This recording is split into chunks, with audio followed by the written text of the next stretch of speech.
Somehow, Dark Souls 2 Randomizer has returned. After losing the save file, but still having the seed, and playing all the way back through to where I was, here we are. One more DLC, and then the final memory run, I guess we'll call it, to go through memories to get what we need to finish the game. Oh boy. Not gonna lie, I made it a little easier on myself. I did a lot of God mode one-shotting bosses just to... I just wanted to get to where I was. But use the exact same seed. I might even be able to slightly higher level.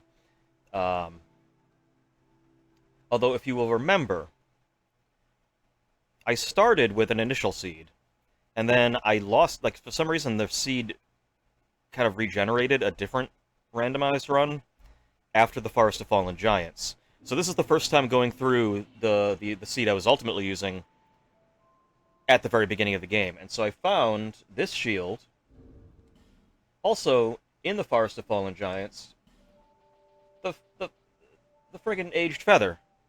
So I had an infinite use Homeward Bone the entire game, which, I'm not gonna lie, was pretty awesome.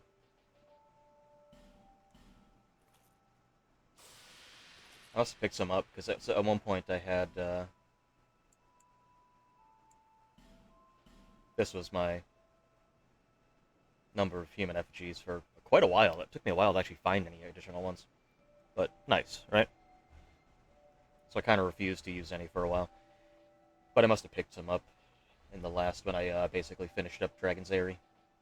So basically this is more or less exactly where I left off, with Alon's Nagamaki.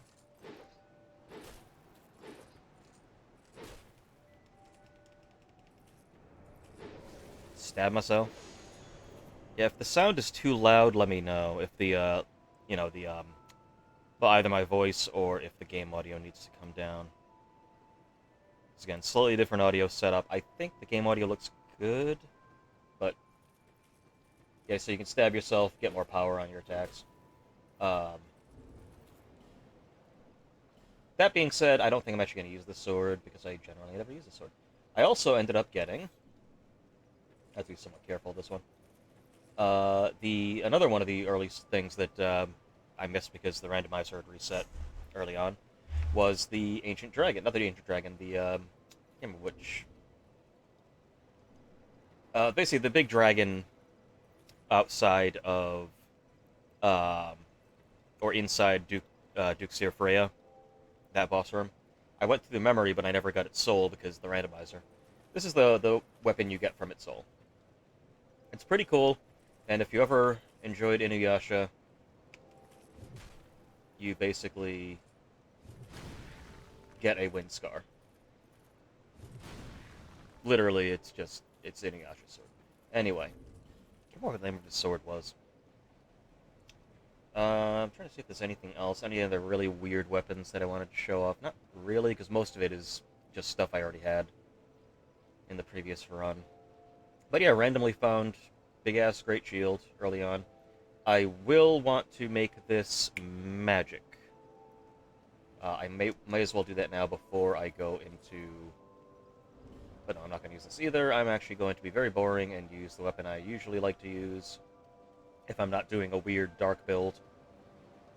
Which I scraped everything I could, thinking maybe I'd find the Gravelord Soul to get the Crypt Black Sword. Maybe it was one of the ones I'd already missed before the reset, but no, I cannot figure out where it is. So it's either just not in the randomizer, like either it just didn't, because I don't think all of the New Game Plus souls are in here. So it may just not have been included in this run, or it's somewhere in the coming areas. And there's really only... There's Ivory King, and there's a few memories I need to jump into to get some items, and that's it. And at that point, I certainly don't want to use it on the final boss, because the final boss is actually kind of resistant to dark. But good old Mira, great sword. So why don't we go to Macduff's workshop?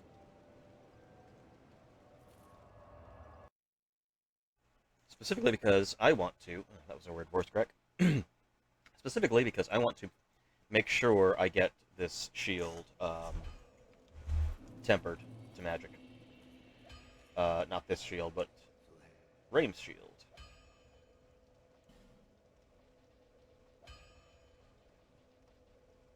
Disa one.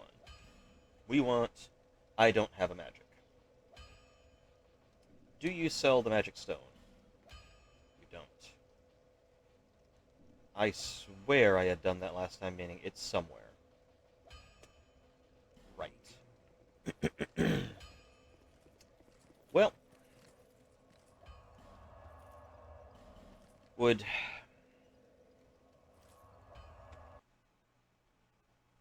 Okay. Would she happen to sell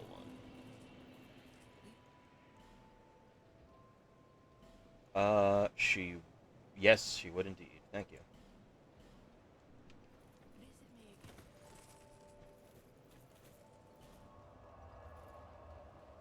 So, let me just do this very quick.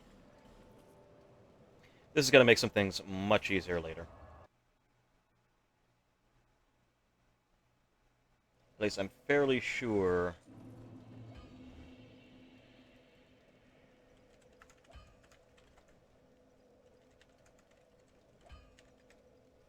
It's magic, I specifically.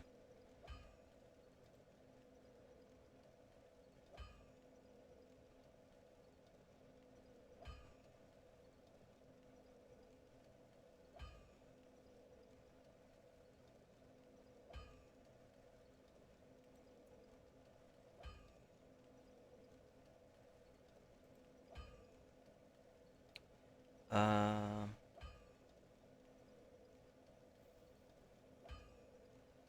Trying to just...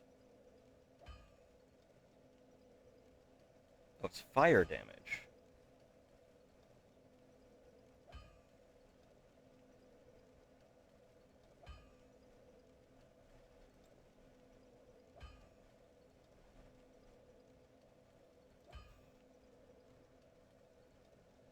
I'm just checking a little bit here. I just want to see exactly what damage I'm supposed to be negating here.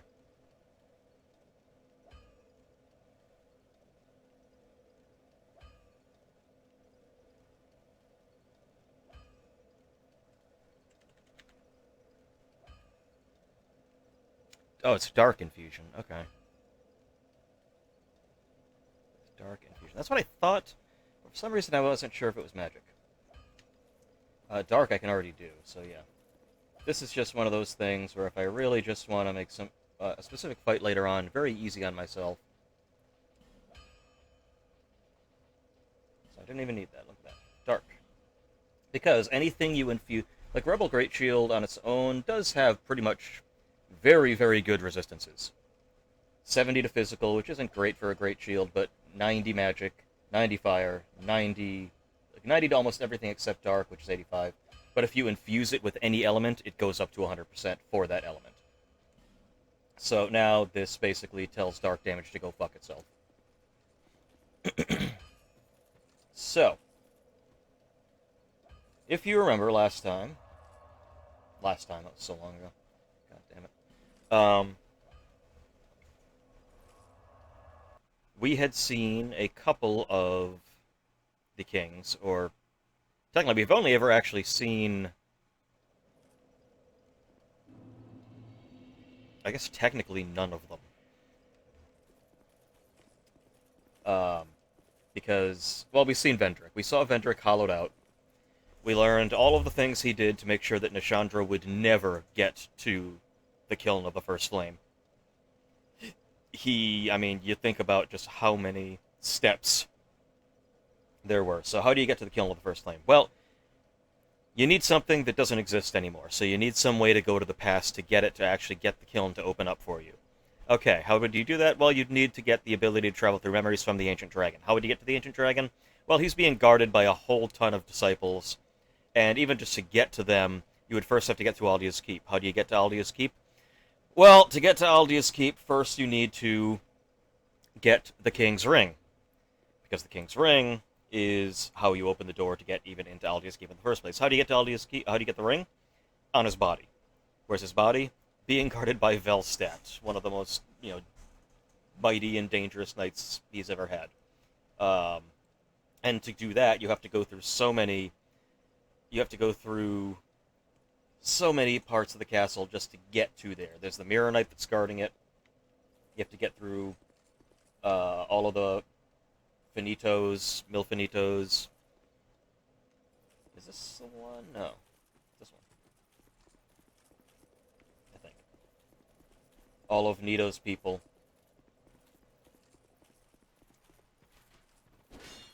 Oh, come on.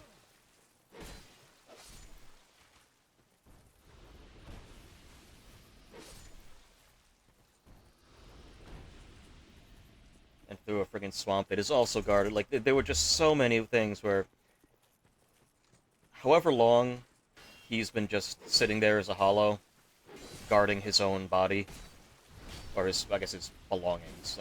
His body was the one guarding it. But however long he's been sitting there, okay, I am not paying attention right now. There we go. She has just had to sit on the throne with her, like, I guess, I don't know. It looked like she had, like, 2 guards with her, I think. But she's just been sitting there stewing. Because she can't do shit. And then other stuff that belonged to him she can't get to because she's hollow. Technically, she's part dark, and that dark in her is going to prevent her from even like getting to a lot. So it's like poor Nashandra, and you're gonna see later like it gets even worse for her. But which is basically why she needs to get other hollows to try to get all this stuff for her. Because the ancient dragon alone, she ain't got no shot against, and he ain't gonna give her what she wants.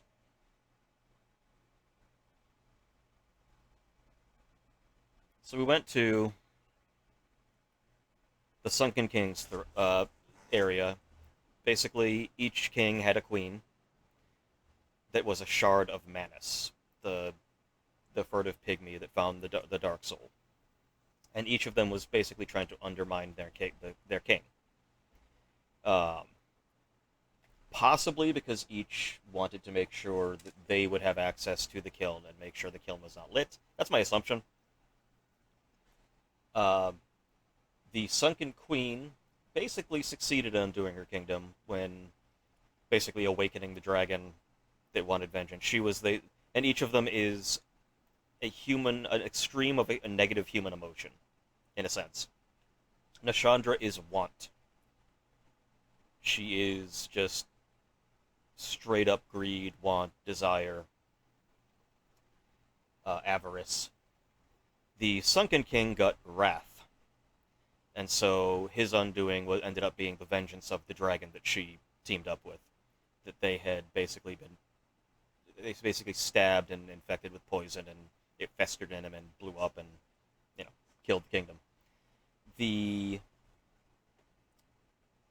Iron King got sorrow, and she kind of embodied that because by the time she got to the Iron King, his kingdom was already done for. He'd already fucked up. His kingdom sunk into the lava. He was already dead and gone, and his soul or body got inhabited by Icarus Earth, that was the big demon thing that we fought.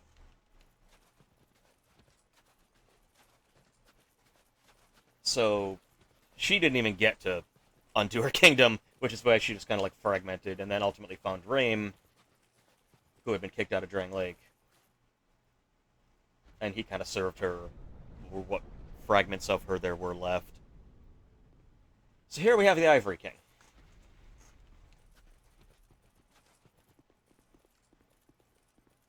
And so far that's kind of the shame. We see a little bit of the Iron King after his body was just like transformed into whatever the hell the old Iron King was. We never see the Sunken King. Vendrick's a hollow. We never get to see a king at their like peak of what they could be.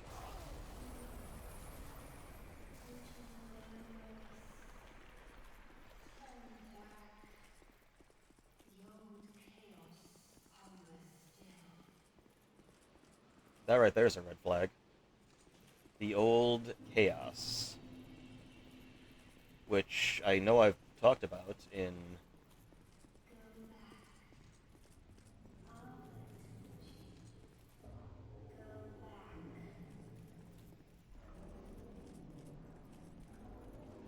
I think I want to explore a little bit first, but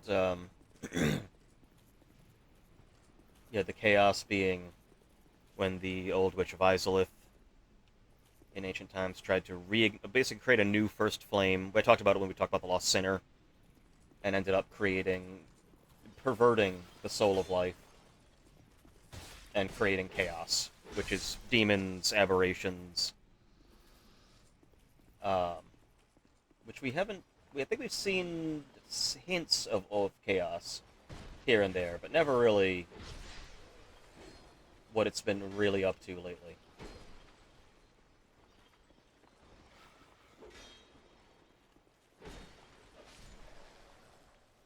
This is, of the three, this is definitely my favorite of the DLCs. Mainly because I do think the boss of the DLC is one of my favorite Dark Souls fights of all time and one of my favorite Dark Souls songs of all time.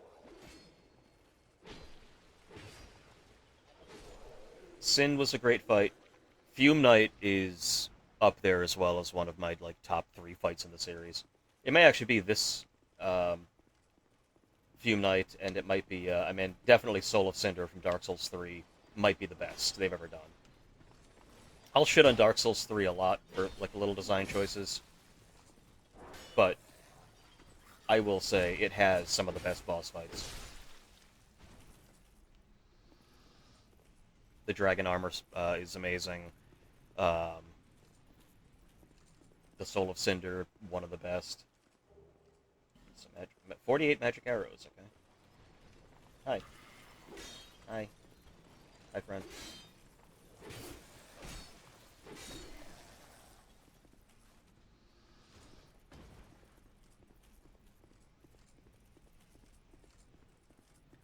And to put yourself in the perspective of when this originally came out,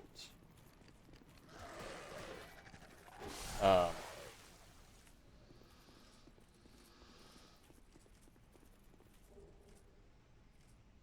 7 Scorpionus Najka souls. Cool. Just that guy killed that guy did New Game Plus runs of that boss 7 times and died right here.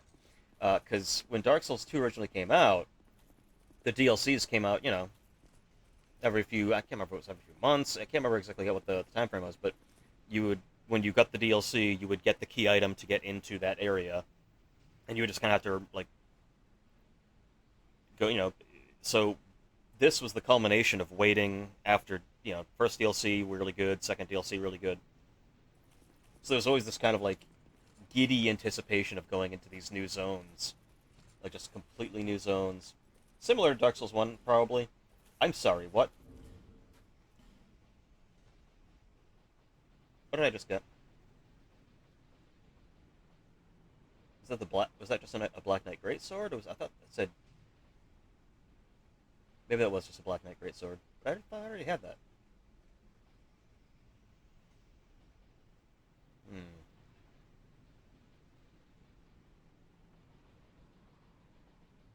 Hmm. I hear you over there. You come your ass down. Well, I guess not. Weird.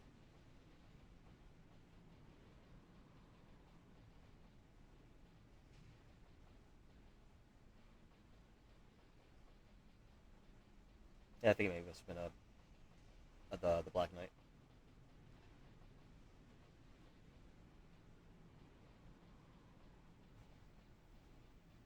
Oh no, it was. Oh, it was Black Dragon Greatsword. Oh, it's the sword you get for doing the same covenant that you get this dragon. Like you can transform into a dragon. This is the ultimate thing you get for it. Is the sword. Do I have the means to upgrade that? That would be neat.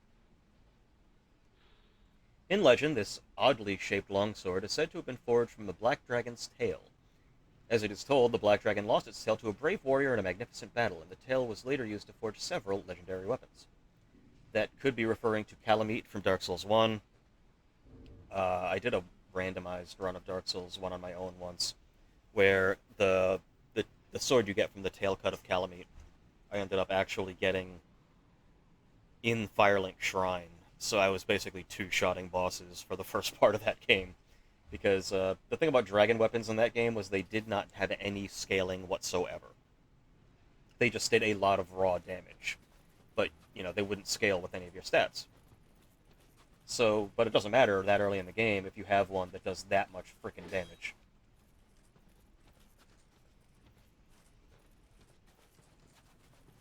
Let me pop a little bit of this. I keep forgetting. I've been messing around with some other randomizers. Elden Ring, Dark Souls 3. A lot of them which also randomize enemies, which is kind of fascinating. Go fuck yourself. Guys, you want to come on?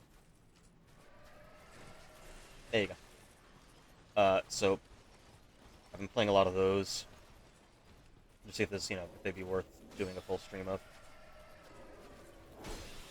But, so, having stuff like life gems, I'm not exactly used to anymore.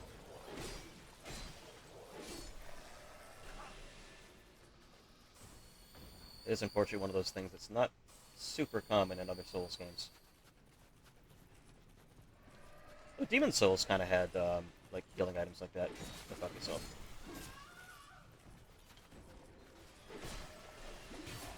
No, you don't. No, you don't. You know what?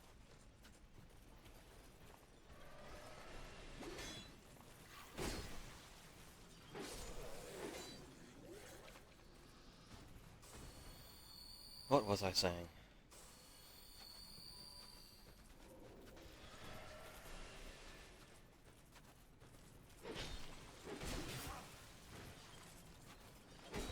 Now, unfortunately, it was pretty much most of the DLCs of Dark Souls 2 ran into the problem of enemies with just way too much fucking poise. It was way too hard to stagger. But, where are you two coming from? Where are you going? Oh, you gonna jump?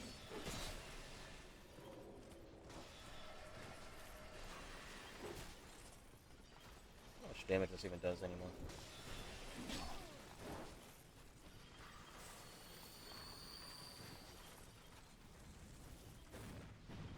Nothing. Literally nothing.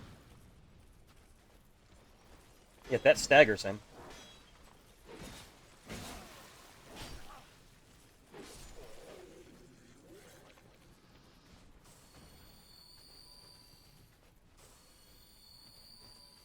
Oh, I also should do the last of the Dark Covenant. I should do that just so I can get the whatever item I'm going to be getting from the Dark Lurker, and at least show off Dark Lurker. One Petrified Dragon Bone, okay.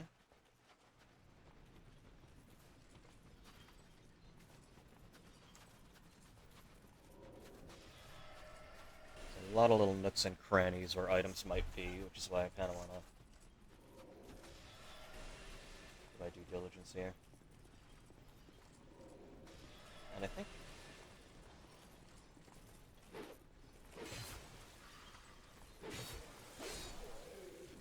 I still don't have the Old Witch's Ring. Or Ring of Whispers, rather. To talk to the Scorpion Man. Do I? Did I ever pick that up? York's Ring, Ring of the Living.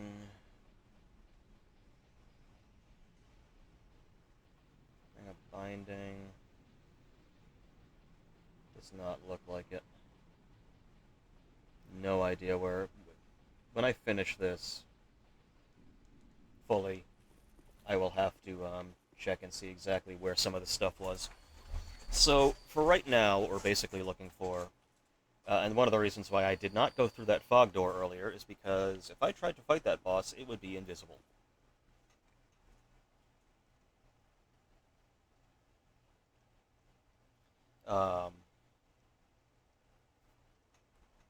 So one of the things I need to look for here is an item which will allow me to actually see it. Which, obviously, it's a positive thing to be able to see the boss you're fighting.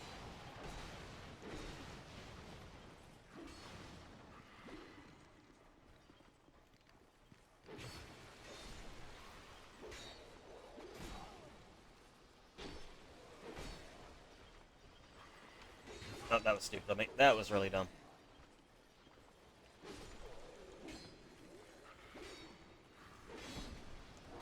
Oh, these things are just hanging on for dear life.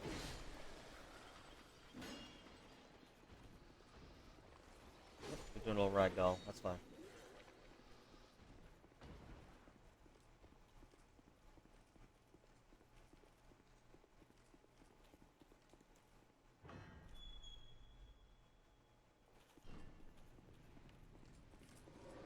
There were more things down there.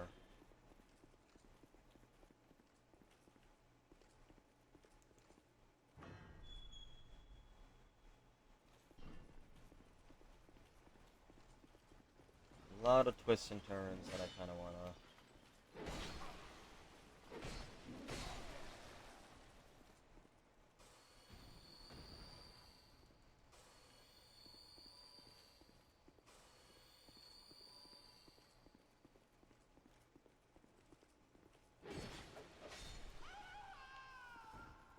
I don't remember if these activate at a specific time.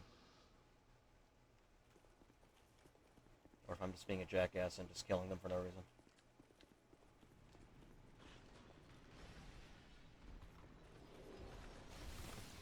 Oh, hey. We know these guys. A little bit like the crystal golems from Dark Souls 1.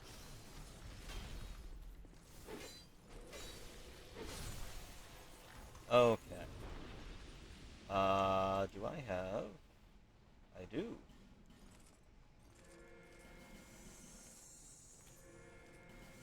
I have Sublime Bone Dust, so I gotta burn that.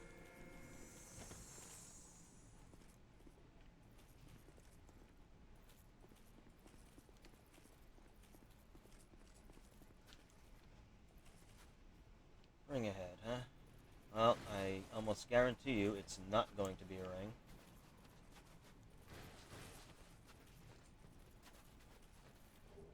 It's the Drakekeeper's Great Axe. That's not a ring. Is this a ring? No, that's a Golden Bomb fruit. So, useless on both counts. Never really been a Great Axe kind of person. Alright, let's go back here. I think we're good with this. So now I believe we can start going this way. So we're looking both for the item that will allow us to see invisible enemies, which is quite interesting because when you go back to... if you go back to a place like Shaded Woods, all of the ghosty-looking people will actually just be regular targetable people now. But we're going to be dealing with invisible enemies more than once in this area until we get that item. So we're looking for that, and we're also looking for knights who will help us out by joining us. I think these might not activate until I get rid of some of the snow.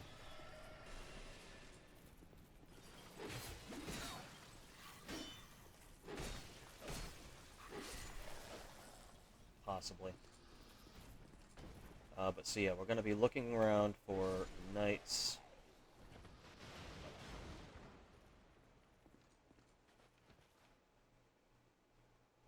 Oh god, that's right. Yeah, we can do that in a second. Let me just do another quick sweep.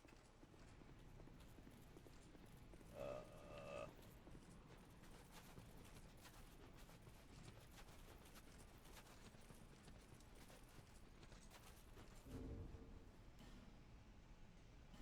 I have any flame butterflies? I do. Okay, or I could completely screw that up.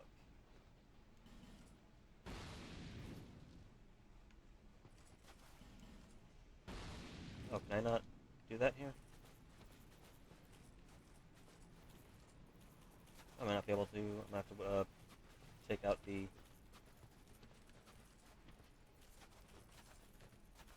don't know if this ever actually does anything. Yeah. I'm gonna have to stop the fire, the biting winds first.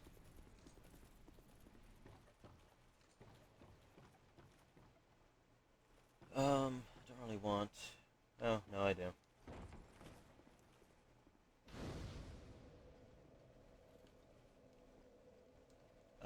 You know what? Yes.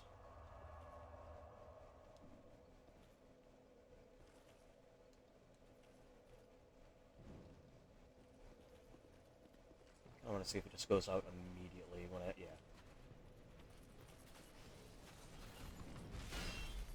Okay, that takes all my stamina to block.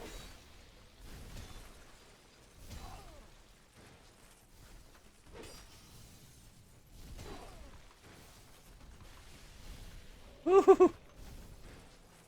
Oh, he's a-coming. Well, that was bound to happen.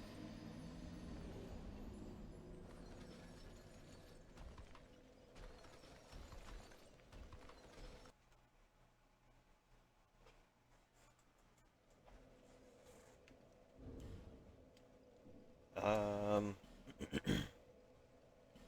Well, we gotta do it. Well, I guess I didn't really even have to do that. I do have the Ring of Binding. I don't think I'm wearing it.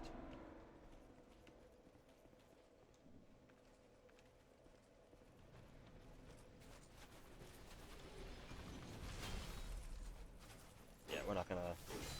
Homie, don't play.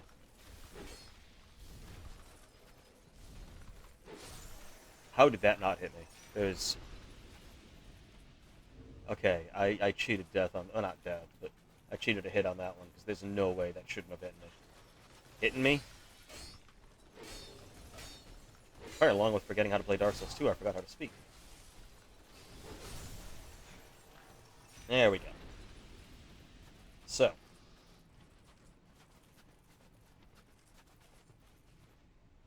Oh, right. Probably should do another leveling spree. I can eat all of... That's the one crazy thing about randomizers like this.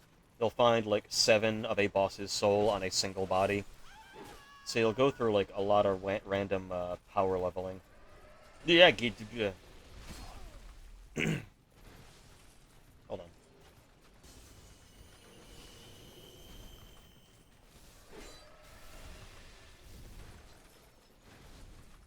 Yeah, I'd like to get away from the... Coming down? There you go.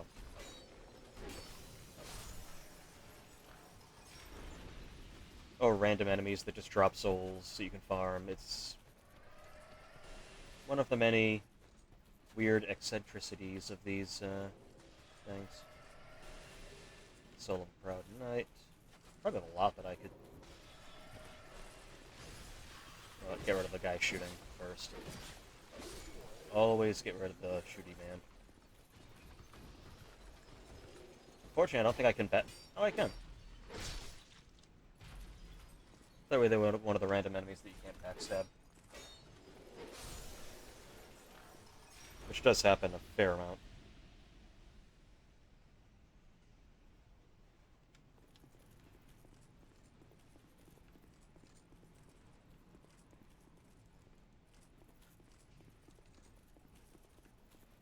More so, I think, in Dark Souls 3, if I remember correctly. I think I'm remembering that correctly. You!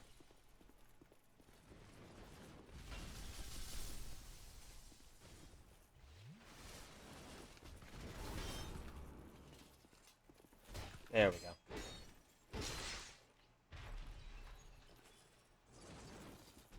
You know, those little turtle guys...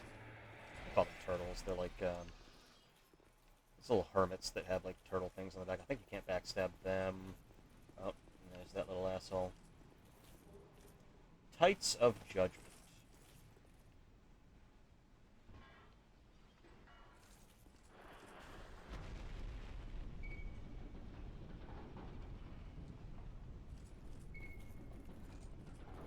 I said fair amount, not really a fair amount. It happens. It's not completely unheard of, but yeah, it's not that often.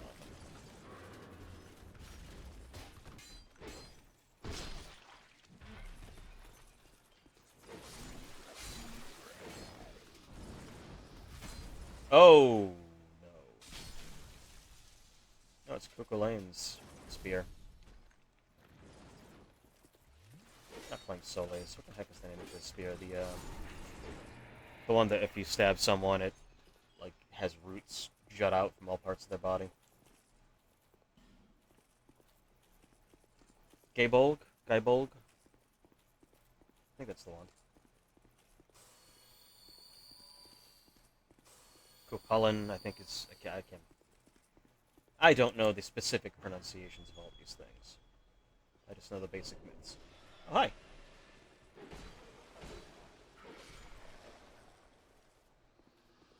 Yeah, so eventually I will be able to melt some of the ice. And remember, when we come back here, this one's a mimic. Little hint.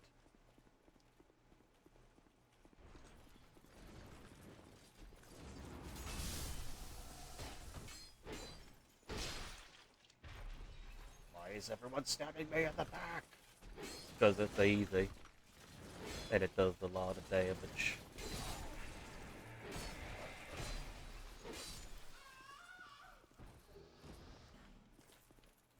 Hi.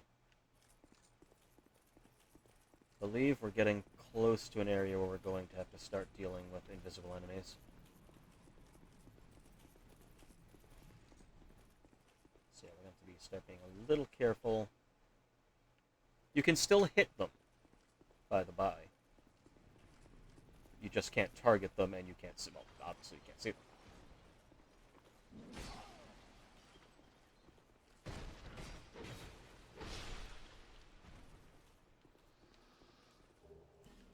Dagger.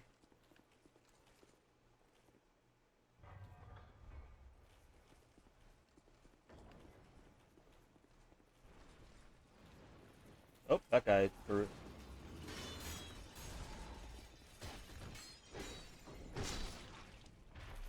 That was reloading into an area where it has to render a body again. They have, they just kind of re-ragdoll. So yeah, I love when they'll just fling their weapons or shields into the air.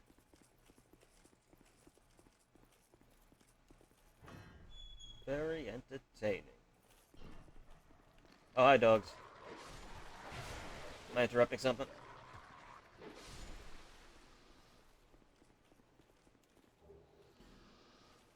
Recollection. What is recollection? Let's find out, shall we? Let's dive in, shall we? I think that might be a dark one, actually. Dark Dance. No, Resonance. So, Recollection. Hex created by the Children of the Dark fires multiple dark orbs to seek the target. Hexes that grant a fleeting volition to dark have existed from ancient times, and it appears that the Children of the Dark have some recollection of the creator of these spells.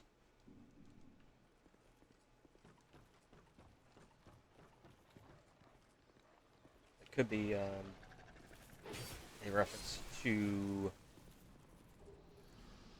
Armor of Horus. I think I already have, like, one of those. There's a specific spell in Dark Souls 1 that I'm thinking of.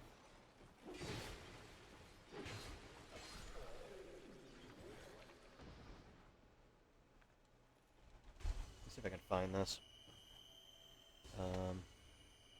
Let me know if someone sneaks up on me and starts killing me.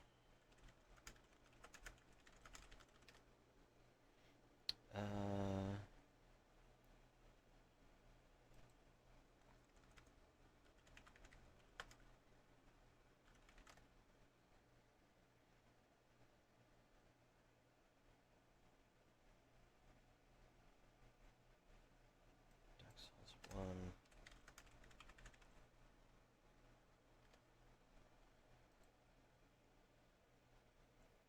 What I'm looking for is Pursuers. That's the one, I believe.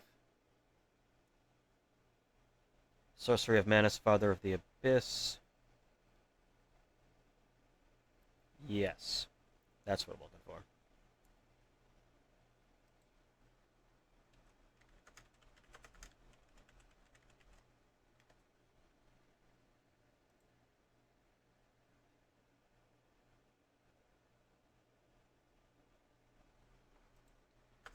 Spell. answer. I gotta just pull it up on screen, the text. That doesn't matter. So, the Pursuers. Yeah, so Soul of Manus, Father of the Abyss, grants a fleeting will to the dark of humanity, and volley the result. The will feels envy or perhaps love, and despite the inevitable trite and tragic ending, the will sees no alternative and is driven madly toward its target. So the fact that the dark and humanity and it's the human condition basically that it talks about a lot in Dark Souls 1 as far as what hollowing is, what the curse is. And so it's and this one also does a lot of that with the whole each of the queens is a different negative aspect of humanity. But it just it seeks it insatiably, that which, it could have and that it wants. And it's not necessarily a selfish want. It's love, it's acceptance, it's companionship. Everything one could possibly want or need, it and meaning. Another thing is the thing that keeps you from hollowing completely. If you are subjected to the curse, you if you have no purpose, no drive, that's what ends up hollowing you. And so if you have some kind of quest, some kind of something driving you, that can keep you cool, bone stuff. That can keep you from going hollow. And it's whenever you see a character that you're helping along in this game, when you help them succeed. When we helped Maudlin succeed as a businessman, all of a sudden he started losing his memories more because, well, now he has nothing to strive for, nothing to hold on to. So you need that thing to keep holding on to keep from going hollow.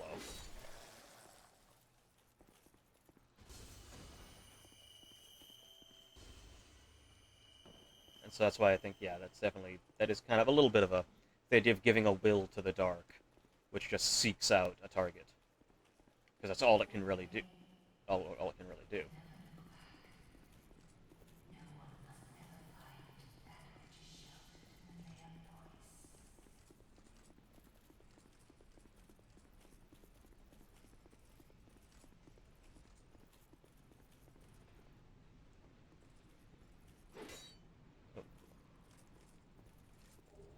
The Eye of the Priestess. So this will now allow us to see that which we could not see before.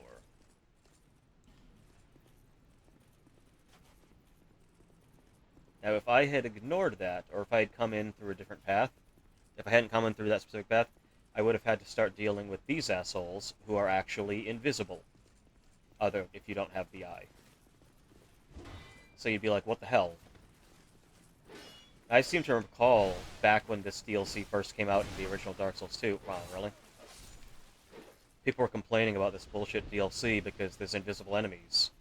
Well, that's bullshit. Like, how am I supposed to deal with that? And people were like, well, if you start looking for different paths to go, you'll find the item you need to be able to see the enemies. But a lot of people seemed on the verge of giving up because of invisible enemies, not realizing there was a way.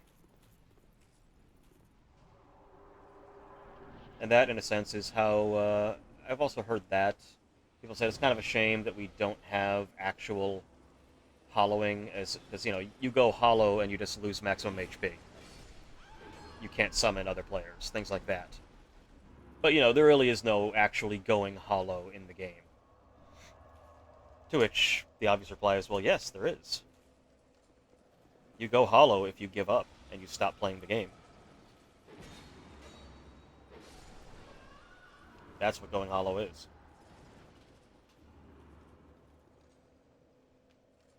Actually, you know what? I just want to show something off a little bit. Let's go to Shaded Woods.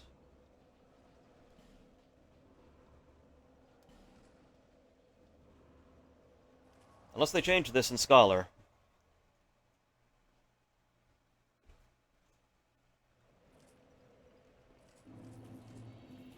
Oh, look. He's not a little ghosty man anymore. He's just a jackass. Hey, I can see you, motherfucker. I can target you now. That was one of those funny little things that, like, doesn't really have a huge impact on the game because you're not gonna... Especially originally, when you had to, you got through the game and then you had to wait for the DLC to be released. It was a cute little thing they just kind of added once the DLC was released. Oh, by the way, those little ghosts, you can see them now. Fun little thing. Right. So there's a couple things we still need to do. I gotta get back to where I was before, because there's a boss over there I want to beat.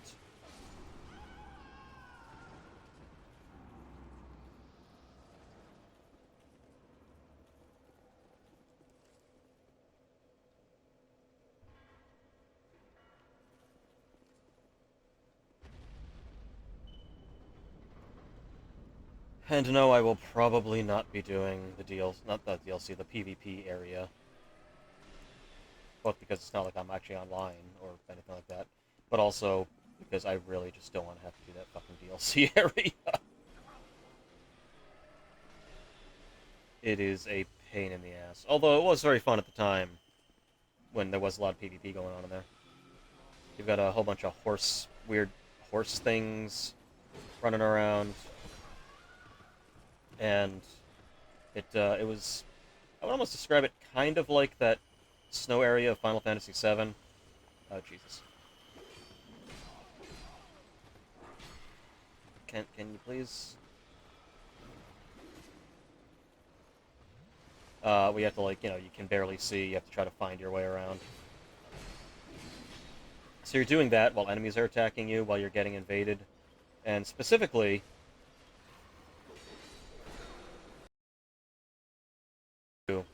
was camp out with like a great bow and basically snipe at you with the great bow to knock you off ledges. That was fun. And then the boss, it's not really a great boss as well.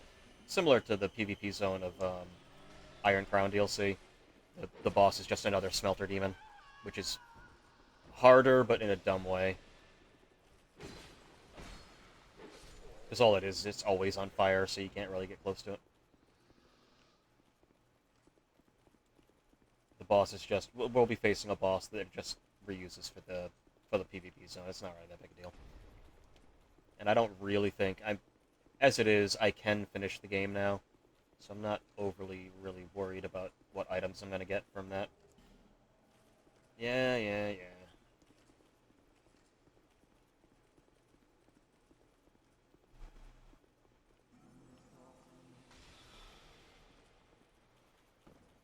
He spawn? I'm not 100% remembering where the heck he spawns. Are you...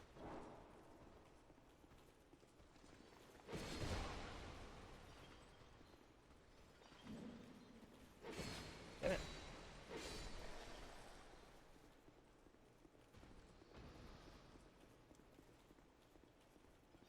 Does he not spawn up here?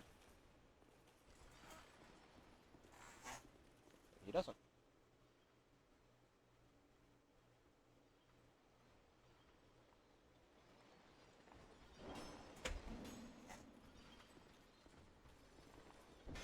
Well, we can at least get this guy out of here.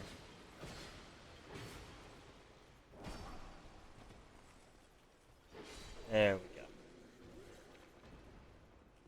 Oh, hi. And once we melt the ice, these things will also be melted. So it becomes a whole new ball game once we melt all this. Right.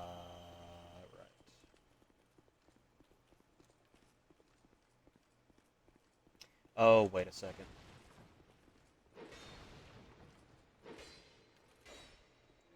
Yep. That's right. He was one of the fucking barrels.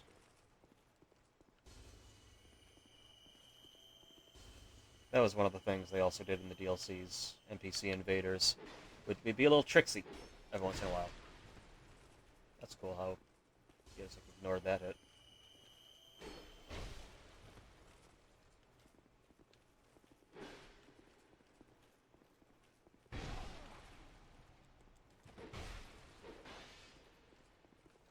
There we go.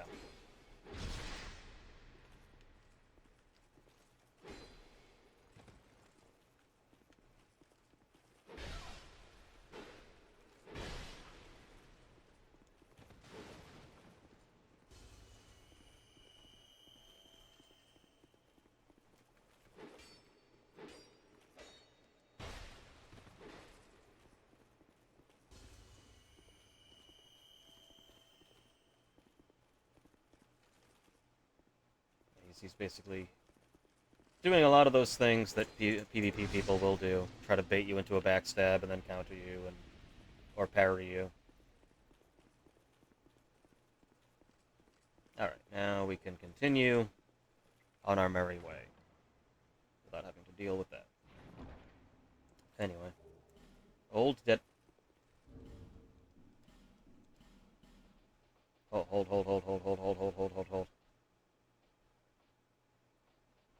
That's the one. Its once magnificent soul continues to exert influence on the... Yes. That's Nito's soul.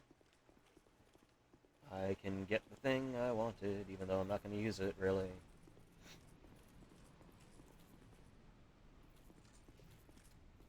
Yes, the question is, do I want to do this now? I could do this now. I mean, I kind of have to get rid of the ice, so... Then we can do another whole circuit to get everything else. Yeah, okay. Do we want to summon someone for this? Yeah, why not? Come on, Steelheart Ellie. I'm also not going to use that weapon for this particular fight because it's another thing that happens to be resistant to dark. Try rare, therefore... Okay, that's...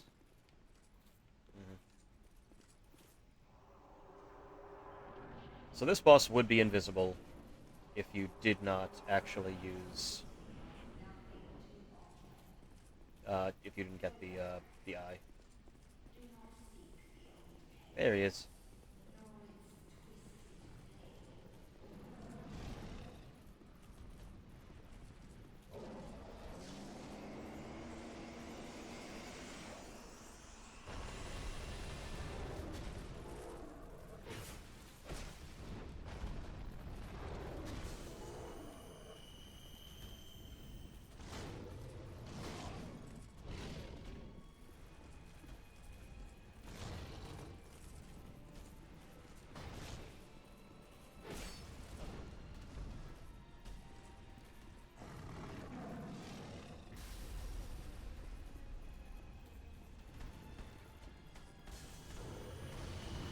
Gonna do, I think it's...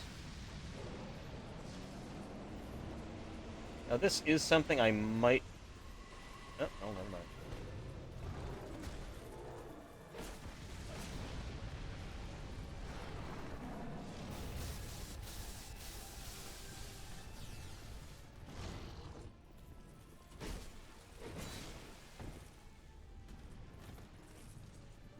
I could technically infuse with magic the Rebel Great Shield and really just not have to deal with its attack, because its main attacks are actually fairly easy to dodge. It telegraphs them pretty well.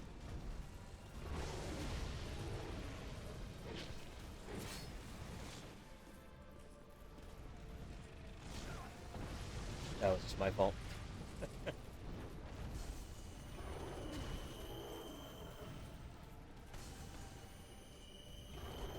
That was entirely my bad.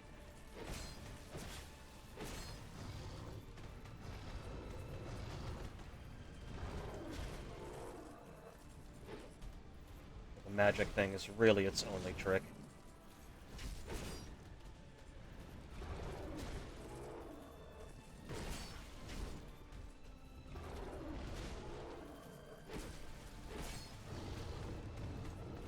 is a problem, this is a problem, this is a problem.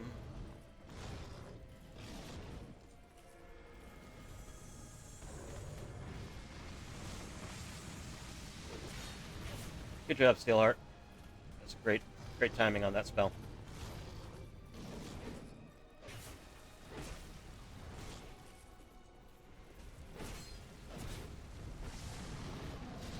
She can just not hit a single thing with this. Oh, she hit its ass.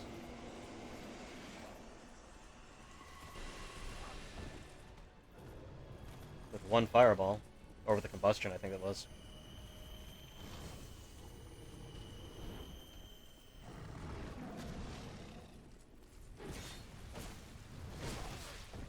I should have kept an eye out for that. And that is a grab you do not want to get hit by. Trust me, that is a bad grab. That is bad touch.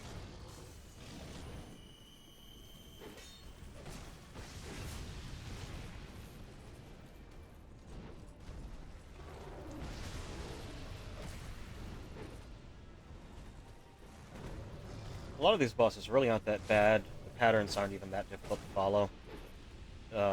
It's more of a trap for those who don't have the adaptability. Like if you don't have the iframes for it,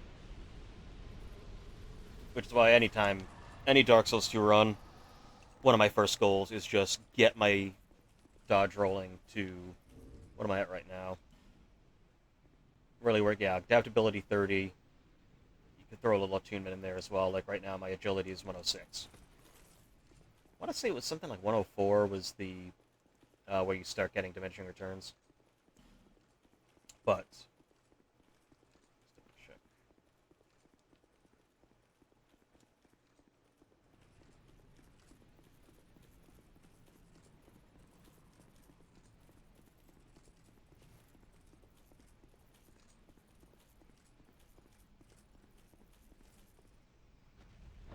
getting those iframes is really kind of key, and that's one of the criticisms of this game that a lot of people have, and I do kind of as well, is that you're locking better iframes behind a stat when that really was never the case. It was just your how light your roll was, like how whether you get the fatty roll or not. And I will agree, it's kind of dumb that you do that, but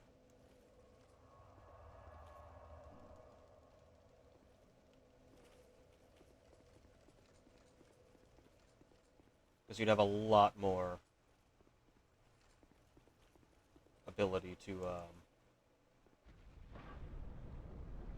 put stats elsewhere if you didn't have to dump a bunch into those two stats.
So Alsana is the queen to the Ivory King, and the emotion that she was tied to was fear.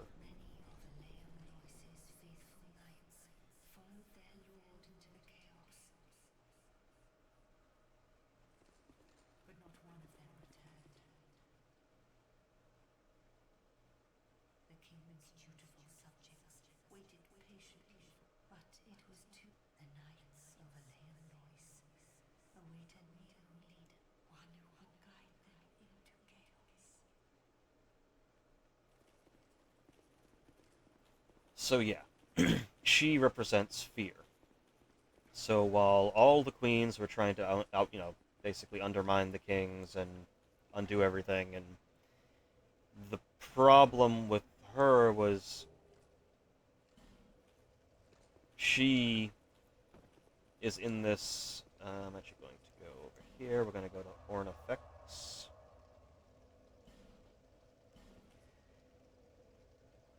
Everything's probably going to plan, but then they discover, oh, under this kingdom is the fucking bed of chaos that the old witch of Izalith created when she tried to make recreate a new First Flame. This is a bigger problem than my undermining this kingdom is no, forget that. This is an actual existential threat to everything.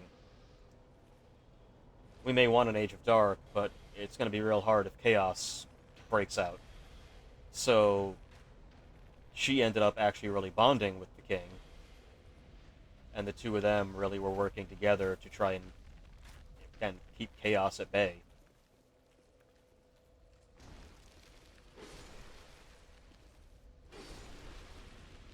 So she's, I guess, of all of them, I guess it would be probably between her and the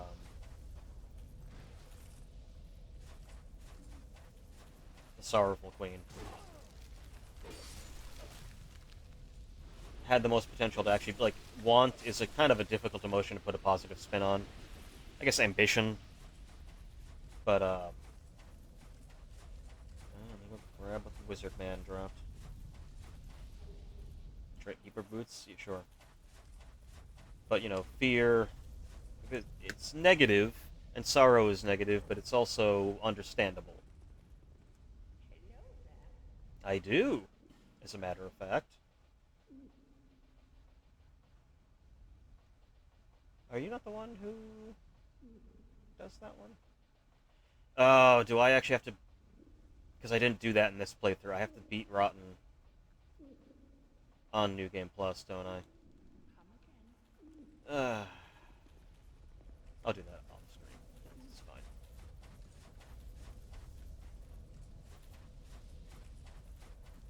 That's right, because it won't. I forgot it won't show me unless I actually beat the thing.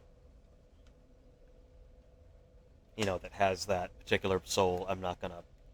Yeah, never mind. Never mind.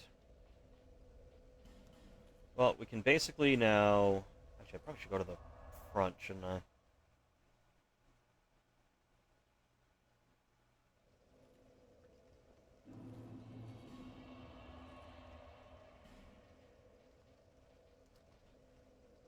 Yeah, let's. We'll start here and we'll start doing. Because now that she's melted the ice, we can start going through and finding all the knights. How many knights am I looking for here?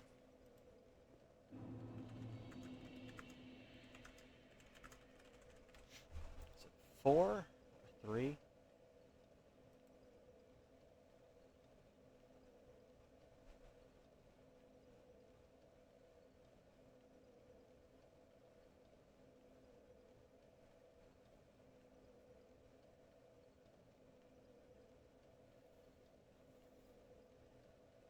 Because this is a case where we're definitely going to want finding all the yeah. So it's 4 total. You really want the 4 of them to help with this fight.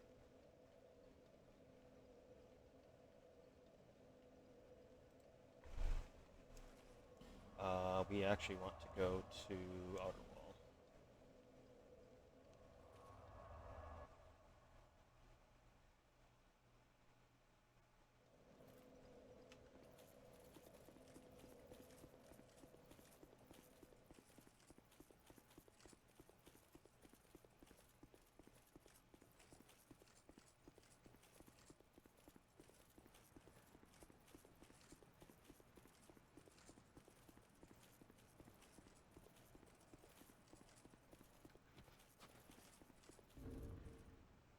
the right way?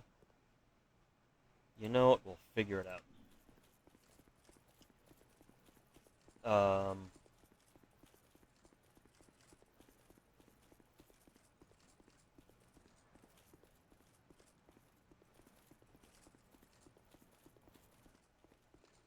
don't think this one opens from this side. No.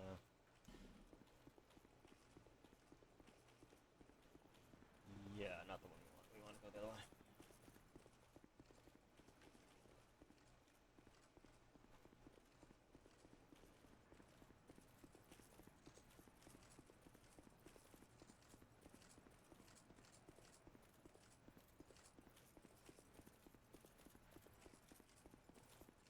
Should also bank these souls. I don't know what stats I really need at this point.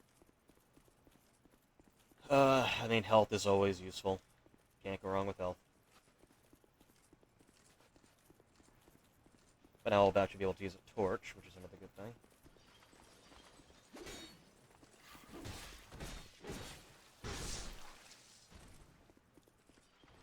Hello. Excuse me. Pardon. Pardon. Thank you.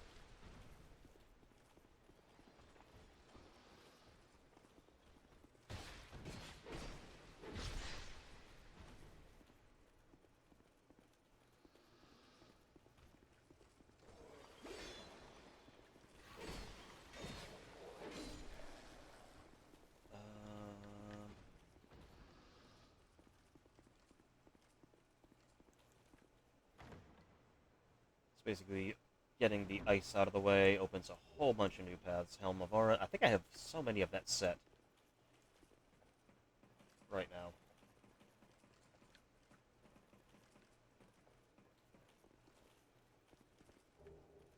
Dragon Charm, Rusted Coin, Splintering Lightning Spear, and Giant Lord Soul. Oh, okay. We have the Giant Lord. Cool.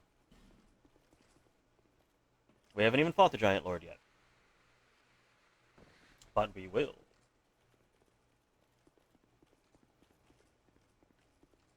Stay tuned. Now they're awake. It could be, I don't know if they are like witches themselves, and so having the chaos technically not sealed up anymore, or not as sealed up, makes them more active. Not entirely sure what their deal is. Well, that's depressing. Oh, hi. Forgot about you.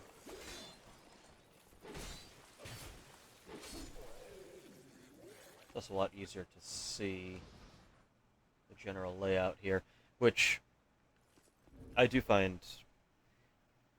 So all the DLCs have this very clever level design, where it seems so huge. Like, you go through the DLCs, and it seems like they added so much area, but it's actually not too large an area in any of them. They just used the space they had very cleverly, so it's very labyrinthine, very winding around on itself, so they were able to do a whole lot with not a massive amount of area overall.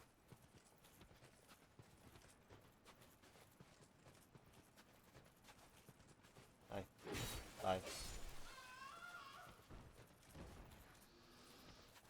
Oh, that's the stuff over here.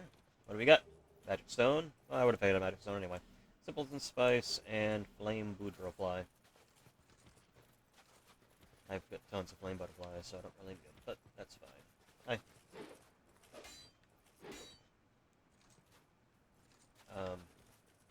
There we go.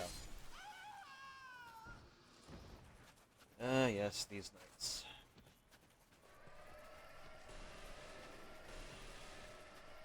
Yeah, man.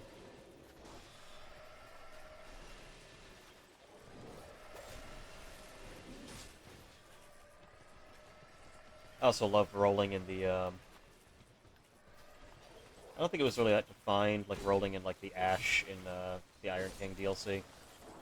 But, like, yeah, rolling in the snow actually gets you kind of covered up in snow. It was one of those things that Dark Souls 2 did in certain areas. Where, like, if you had cloth on, like a cape or something, and you went through water or like muck and were poisoned by it, it would have like a little bit of it trailing out, like the kind of stained in on the bottom of the cape until you were unpoisoned, kind of thing. Like now it's starting to run off the top. It's a very neat idea. Again, it's just little things. Those little touches that you get in, like, you don't always get. Because it's not necessary in any way, shape, shape, or form. You don't need. There we go. Oh, I didn't mean to do that. Yeah, it doesn't, like, enhance the experience a whole lot, but it's those little touches that just kind of show that the developer, like, really kind of cares about all those little things. That can also be taken a little bit too far. Kojima comes to mind. Where he just gets, it's more like he's just obsessed with tiny things, because he gets this idea and he thinks it's the greatest idea ever. And so now this has to be in there, even if it does nothing, and makes everyone work a lot harder for no reason.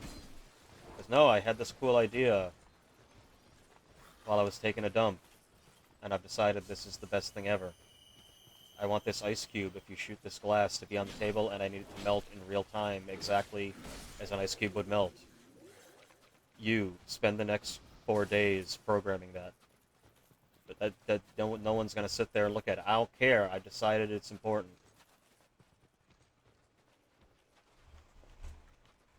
Thank you, Kojima. I do kind of mean that, because you need some lunatics in the game, in general game design and in the gaming industry.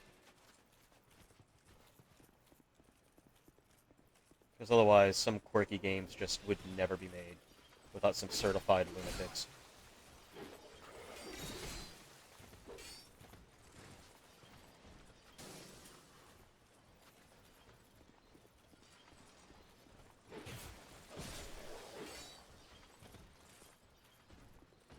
You gotta shake it up. You need some crazy people to shake it up so that way you don't have stagnant. So that way you don't get Ubisoft games, where it kind of gets all homogenized in the same patterns and the same shit every time. With just like a slightly different coat of paint. You can definitely not say that about Kojima. No, okay. I think Miyazaki's similar. Dark Souls games, you could say it's formulaic, but there's so many little things here and there that it's like, no, this guy's kind of crazy, which is perfect. You need that lunacy.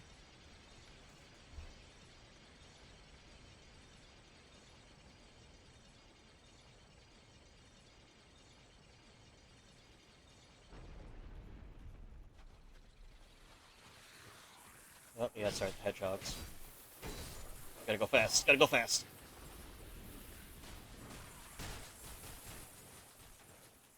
These fuckers. You thought wheel skeletons were bad? No. Hedgehogs.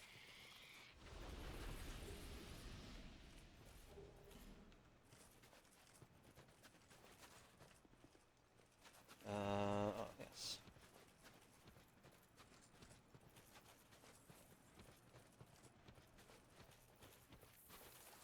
Kinda hate this area because of these little guys. They will, yeah, and they're ones that if you just get close to, they just fuck you up by touching them. Alright, and now we gotta deal with this asshole. Oh, there they are. Hi. How you doing? You, in a little trouble? Hmm. I think he's waiting. He's waiting to ambush me.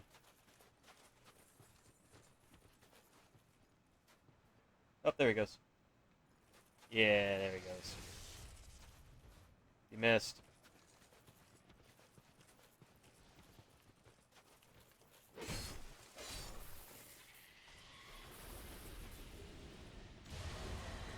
There you are.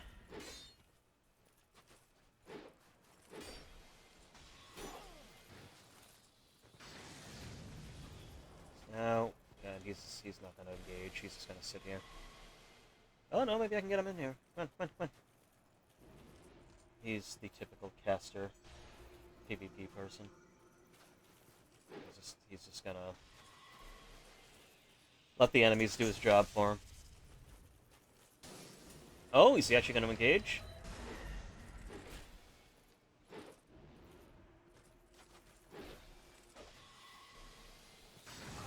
Ow. Little ass.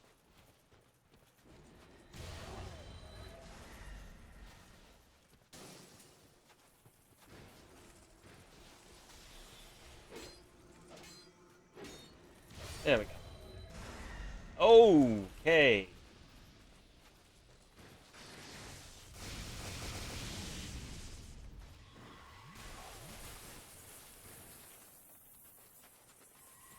Yeah, don't eat all those dark fireballs. Don't do that.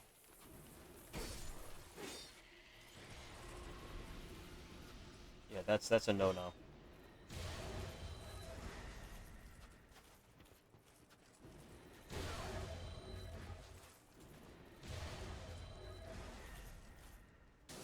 Eventually he'll run out.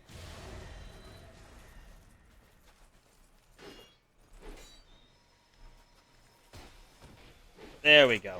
Or he'll die.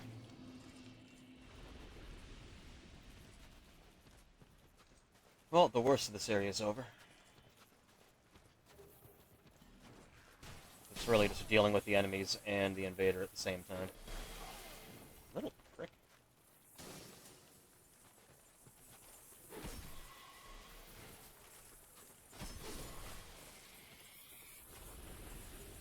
Wilted Dusk Herb.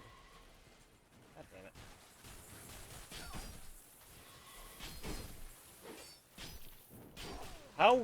How are you surviving these things? Fucking Christ.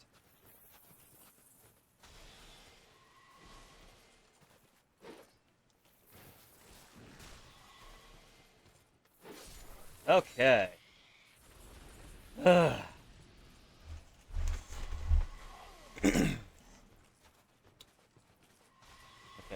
These little assholes gotta go.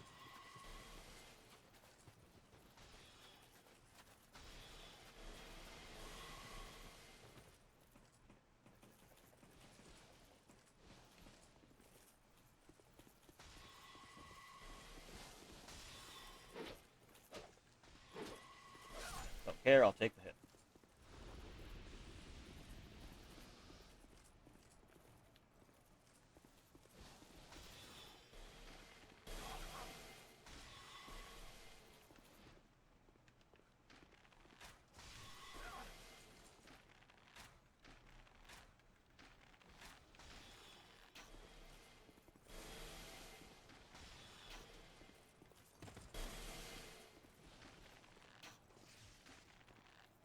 Some lightning arrows. There we go. Oh. I think the only mimic is the one that we were already given the hint about earlier.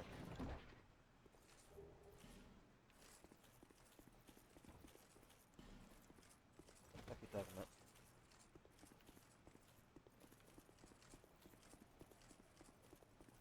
I don't claim to understand what the Dark Souls community means by some of the signs they put down. Tri-tongue butthole, that one's fairly, self-explanatory. Amazing chest ahead, we all love that one. Don't give up, skeleton's a classic. Then occasionally there's something where I'm just like, I have no idea what you people are trying to say. And I think you need help. Okay.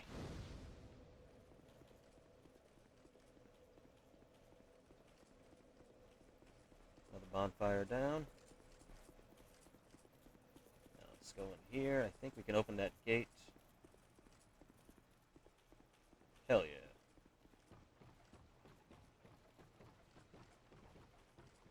Hey. You're not a white phantom. You ain't Falco.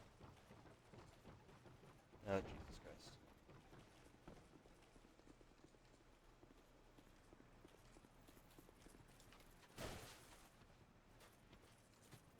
Yep.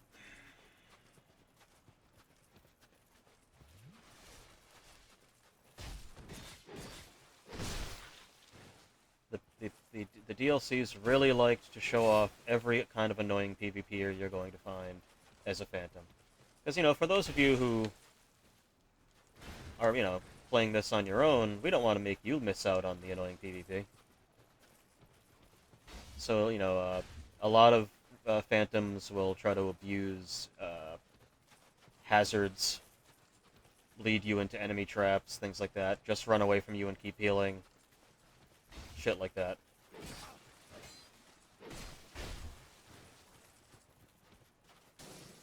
Or the previous one we just had, who was disguised as an object. Although, that was actually not that common, to be honest. It was way more, more of a defensive thing you could use when an invader comes at you. You can try to quickly transform into an object, try to hide from them. It was much less likely if you were invading someone else to disguise yourself as something, because they're already on the lookout for you. And how are you going to actually, because you'd have to basically, especially if the person's just going to sit there and try to wait you out.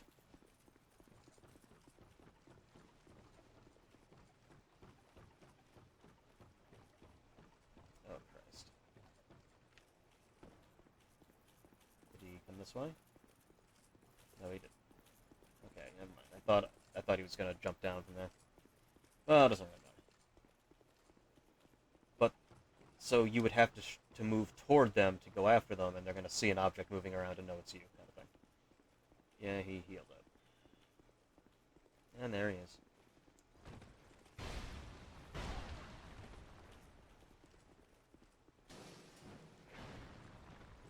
But this is also using the White Phantom thing to try to, not that, if someone invades and you see a White Phantom, you know it's not a White Phantom. You know?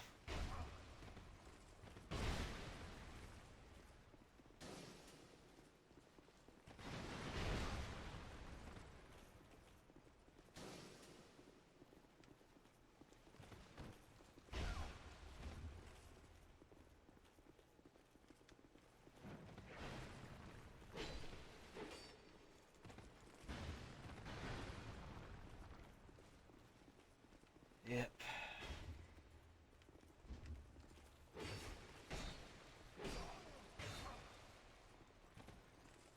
Is he gonna run? He's gonna keep running? Yep, he's gonna keep running. Okay.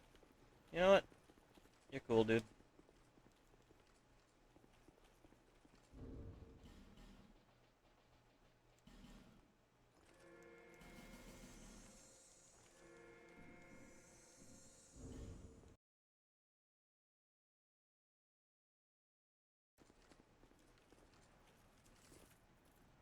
And we can open the door. I believe all I would get from him is a human effigy anyway, so it's not really that big a deal.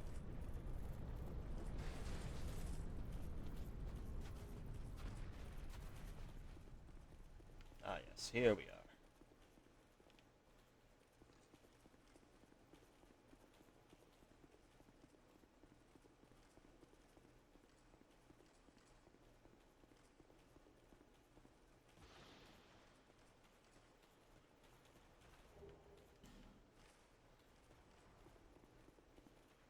Remember him?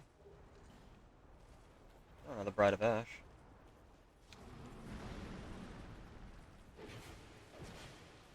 Yeah, I know you're coming up.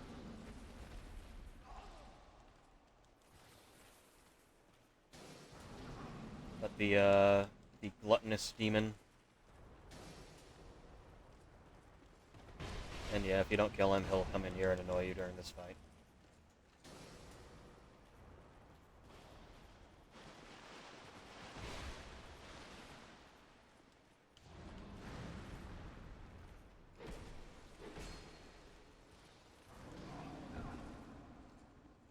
Not a proper boss fight, really. It's just reusing a boss as a kind of mini-boss enemy kind of thing.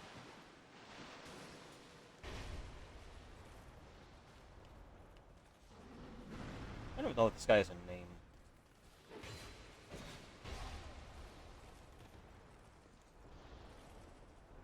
I wonder if using a, what the heck it's called? The item that lets enemies attack the invader. That would actually work against this. He's not technically an invader. He's just acting like one.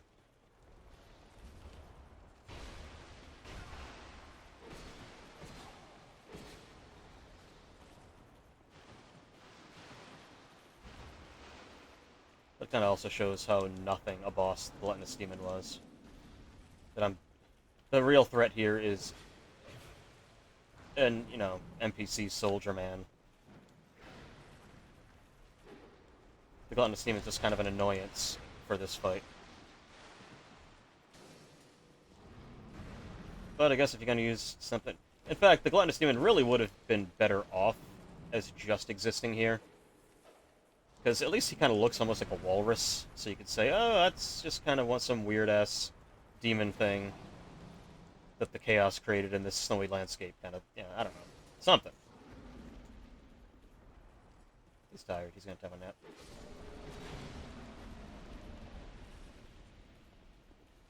He's going to have a lie down. He's even using the Grand Lance, which is such an annoying weapon to have to fight against, because he can just do his charge.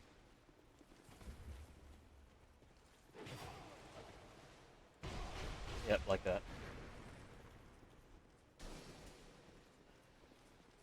I don't know if this guy has a name. He probably does. Because they never said, oh, you've been invaded by spirit, whatever.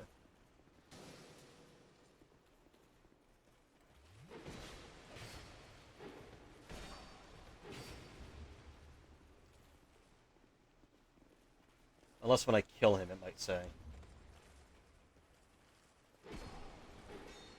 It's the secret invasion. Wow.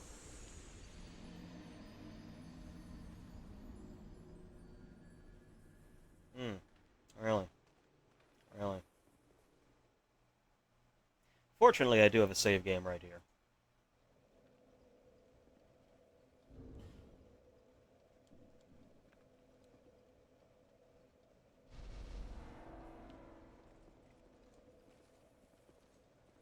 And the door is open, so we can just run right through.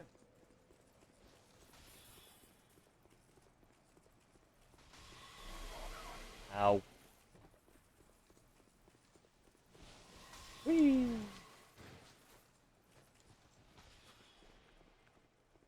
Have to buy more of these.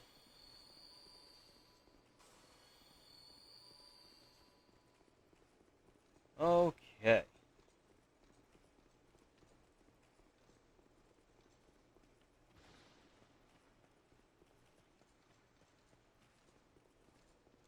see what random goodies we get. Fire arrow. Not really anything too impressive.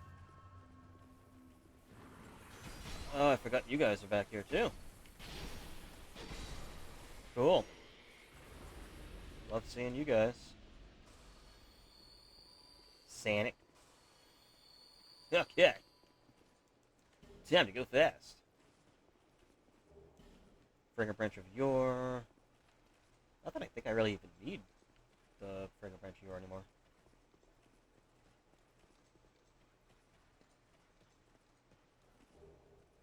Bolt Stone. I'm relatively sure I'm not really going to need that. I think, is there anyone I haven't Oh, technically I could go back through Majula. Not Majula. Things Betwixt. There are a couple of paths in, like, the tutorial area I could technically open with a Fragrant Branch of Yore, but it's not really necessary. Yep, and these things are awake now. That's cool.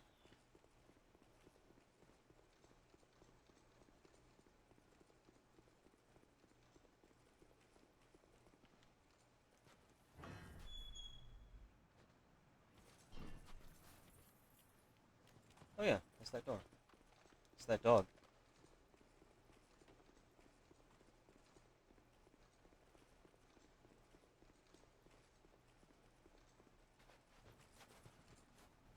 Yep.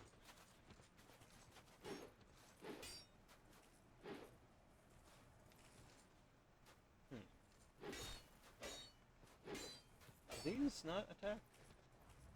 Or do you have to do something to make them attack?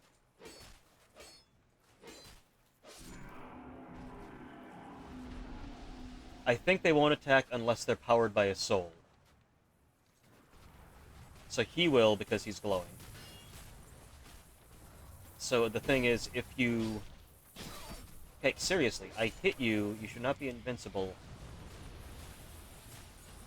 What do you have? Hit invincibility? Okay, there we go. So, similar to Dragon Light Castle, if you kill an enemy near one, it will absorb the soul. So he will. So the key is to try to not activate as many of them as possible. Which is basically what I'm going to try to do. Let's just avoid activating them. You know, these little Sanics aren't that bad. Oh, he's awake already. Ruin Sentinel Soul. That's cool. Yoink. See you later, fuckers.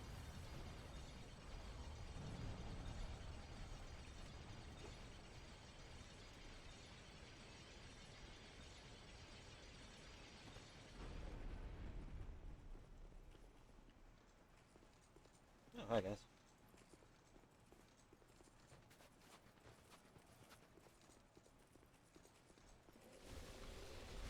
Oh, a bunch of these guys.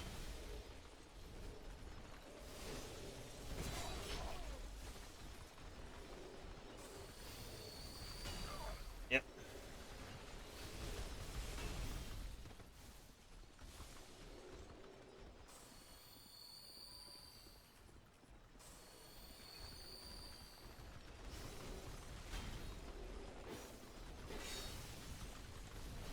Woohoo!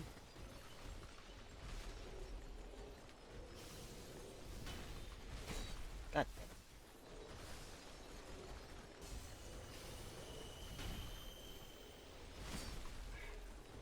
I was blocking, but that's okay.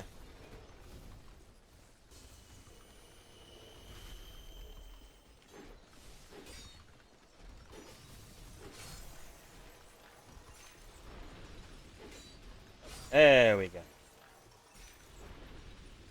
Where do you think you're going? We ain't done. Yeah, that's what I thought. We ain't done.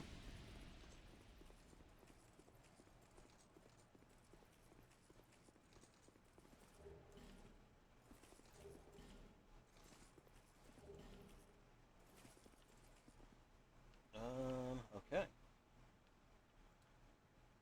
I think that building is one of the places I'm gonna have to go to get one of the knights. I believe there's a path this way as well. Oh, that's right, I could have knocked that snowball down.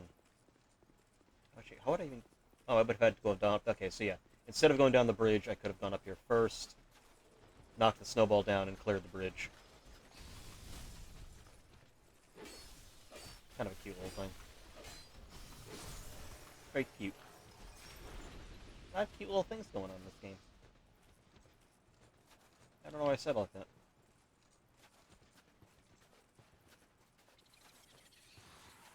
Ah, you motherfuckers. Hedgehog, why are you so hostile? Why do you hate me so much? Why are you so angry? What? Who hurt you?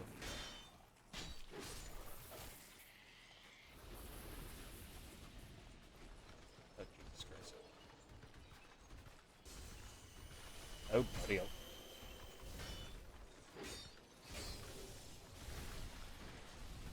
There we go. Yep.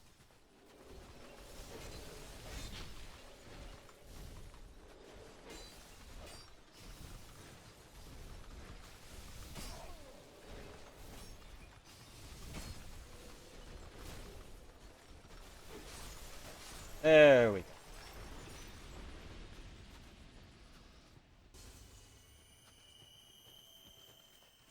Lord Almighty. Oh, I hate that hedgehog.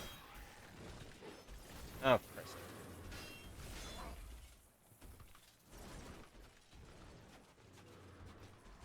Calling him back up.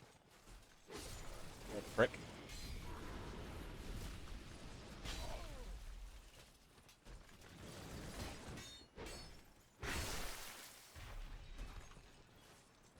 Come on, let's see what we get over here.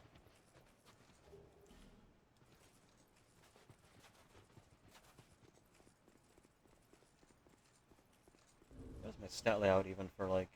Yeah, so if you were going to do the Crypt Black Sword, you'd basically need enough strength to wield it, which I think is a fair amount. You'd also probably want faith and intelligence both at, like, 30 at least. Since what you're basically looking for is dark damage, which is the average between your faith and intelligence. So you'd want that as high as possible to really stack that. Then what you would do is you'd infuse it with dark, and then use Dark Weapon, the spell, to empower it, so that you do just absurd amounts of damage. And there's our first knight. The first one. And this is what you could do if you wanted to clear out that.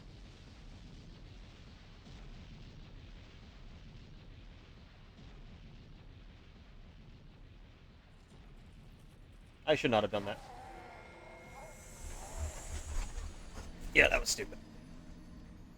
And that even basically makes a path across the bridge.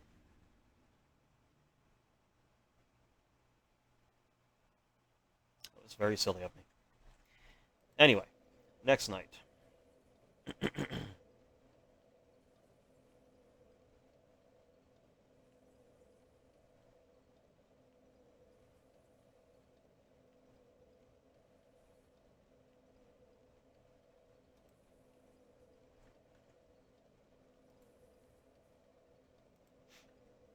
Alright.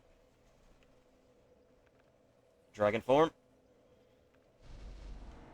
I think I want to go to... second one.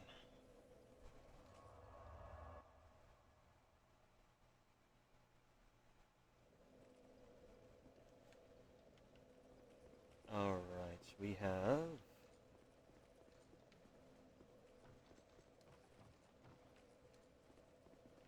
There's a guy in Vengarl's gear with the S-Stock?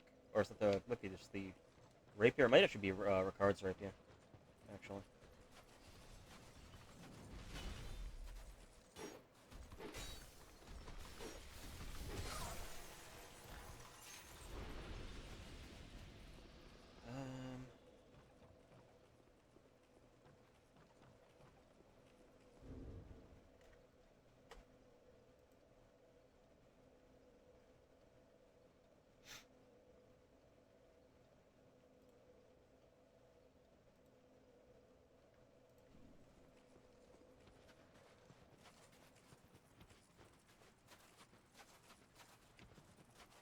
Actually, there's a couple areas coming up where we're going to be able to find the, Oh, god damn it.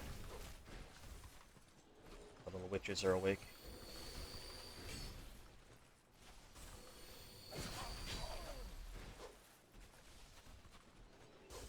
I believe they're using little icicles as, like...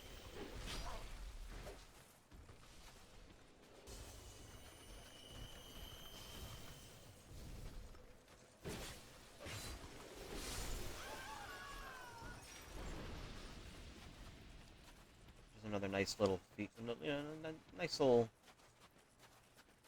fun thing.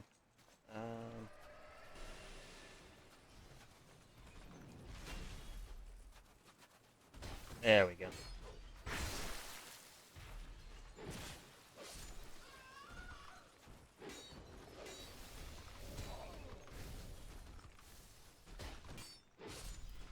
And there we go. And best of luck to you.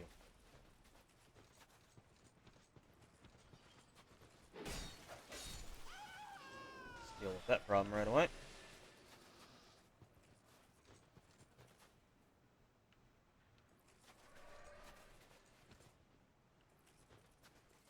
It's not going to be a ring. Emperor, useless.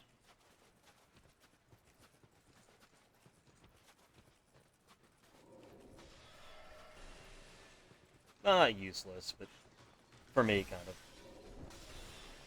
Nothing I really use. Oh, as a mage, maybe.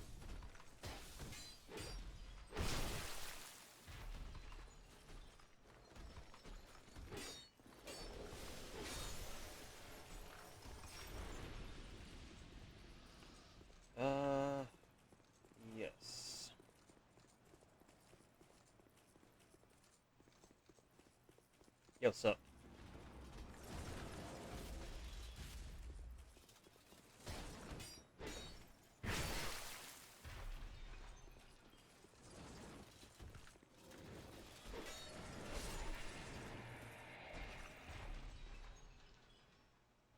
Oh, there we go. Oh, oh, oh, oh, oh. We don't really need to go that way. We can actually go this way. Yep, because for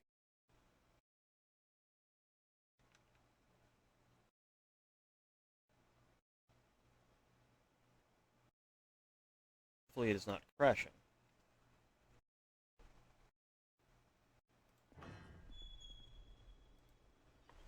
Yeah, it seems fine. Oh, god damn it. So this room...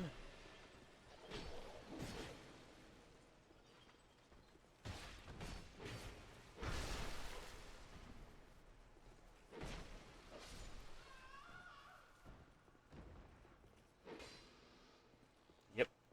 If we remember correctly, we had the Mimic.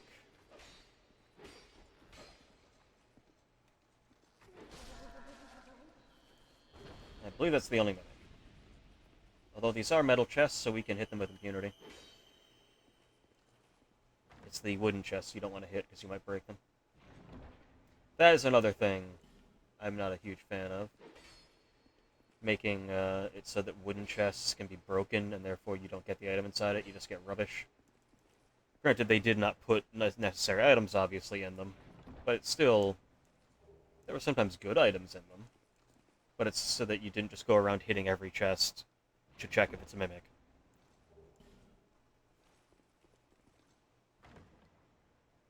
But I don't really think that's something people are going to do necessarily.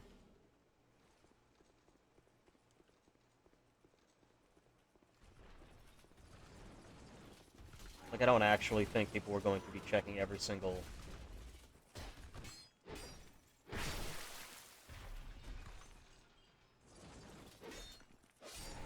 So you lull them into a false sense of security. There were not very many Mimic chests in Dark Souls 1.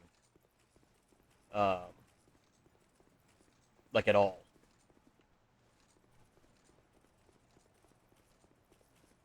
And the first one you find is in Sen's Fortress, which is a bit into the game. So it really does, like, yeah, you could whack every single chest if you were really that worried about it. But the fact is, it's not even crossing your mind 90% of the time, because it's so rare. And that's really all you gotta do. And to be fair, Mimics aren't really that common in this game either. So I don't know why they thought they needed to do the punishment for, we go this way now.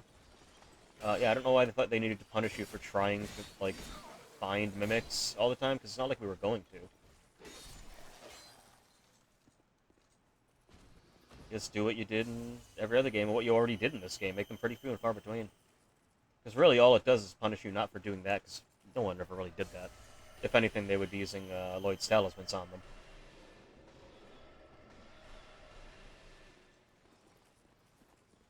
But what it really just punishes you for is when an enemy hits them and breaks them. Like, if the enemies couldn't hit them and break them, then there would be no issue. Really.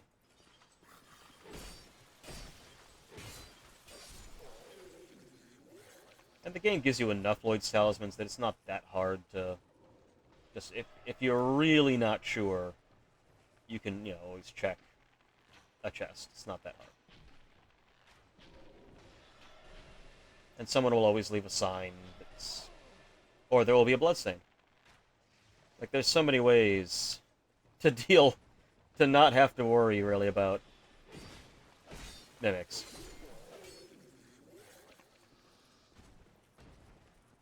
I believe...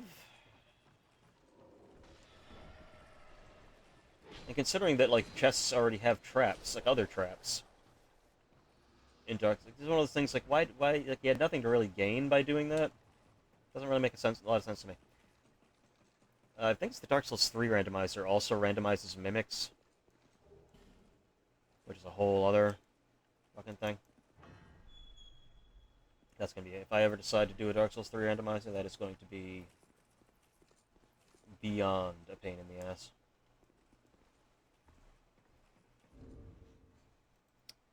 Right.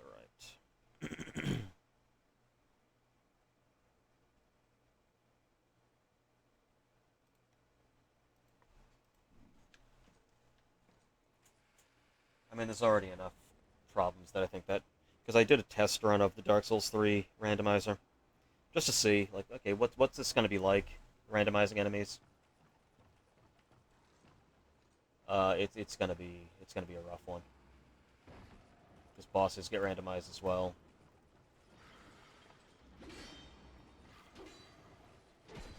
And whereas I would do a randomizer of this any day because I love Dark Souls 2 and I love how it plays. Dark Souls 1 I would also do. Dark Souls 3, see, that would force me to play through all of Dark Souls 3 again, and I don't really feel like doing that.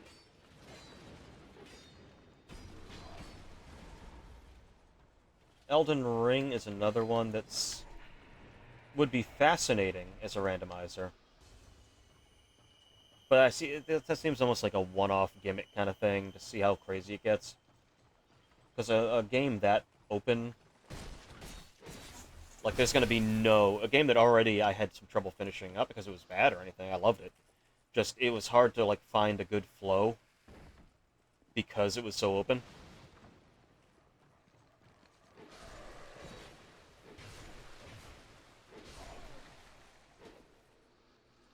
Like this, it's kind of very easy to figure out. Don't remember. Hold on. Nah, there we go. This one, and pretty much every other Dark Souls, 3, 1, Demon Souls, there's the flow of you do this, you go here, you go here. You have an option here to go here or here, but regardless of the order, you got to do both. Then you do this. With Elden Ring, it's a lot of wandering, which is why I love, which is really the selling point of that game. Go to Caelid earlier and just get your shit pushed in. But yeah, so a randomizer would just like make it even more kind of meandering and confusing. But it's like I'm already getting that out of it, and it's already kind of what I want out of it. I think this is where we're going. Don't know if I need to do that yet. Oh, for God's sake. Mm-hmm.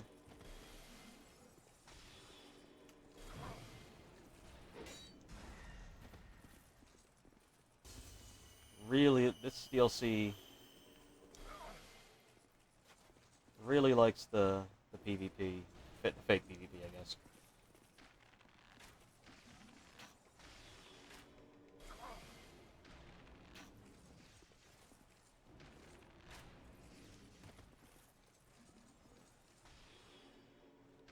Nice shot, idiot.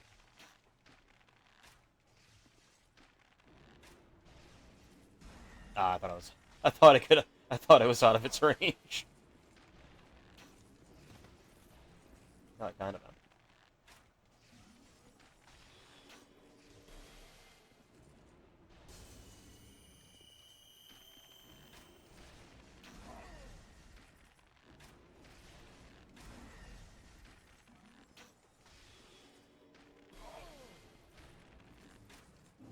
There we go. Not a huge deal.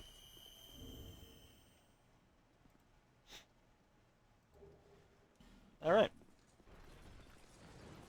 Yo, sup? I need your knight.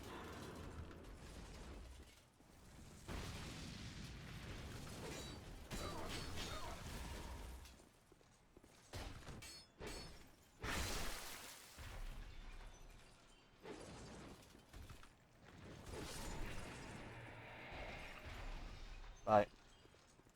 Knight number 2.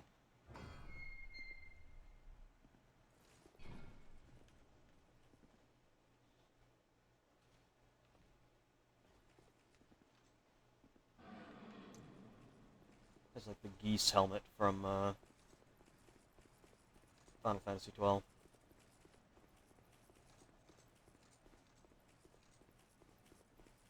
Or it's that weird like sock puppet snakehead thing. Is it from Monster Hunter initially? The little, like, floppy snakehead sock puppet. That, I can't remember the name of the guy on YouTube who used that as an avatar. Right. So there's 2 down.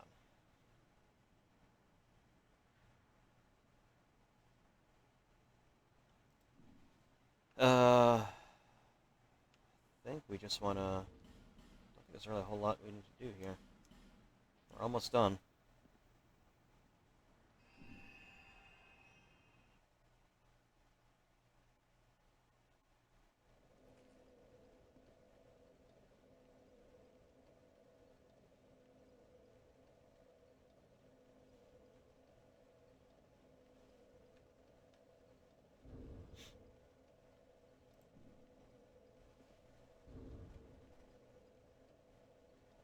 One more night, and then it's just the Ivory Crown boss. Boss.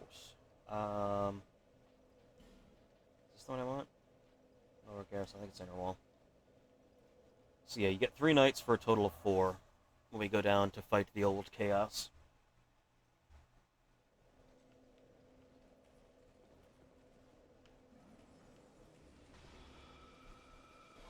Ow. Yep. Now this is the problem we have with this area, is that now all of these... How did I do that? All these golems can now come to life. Which I'm going to try to avoid bringing them to life. You know, this is actually a pretty good place to lead people. I think it's far enough away. Yeah.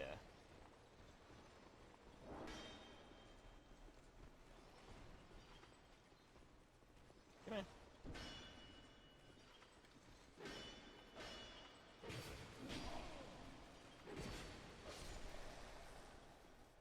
As long as his soul goes... Yep, okay, so it did not activate anything.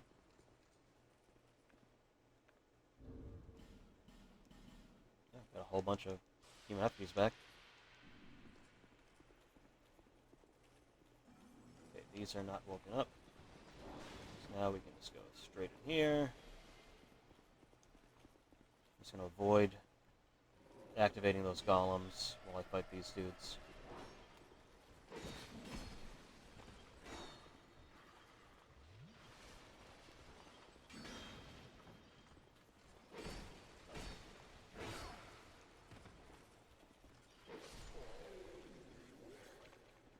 Where do you think you're going? Where do you think you're going? No, no, no, no. No, no, no. Get over here.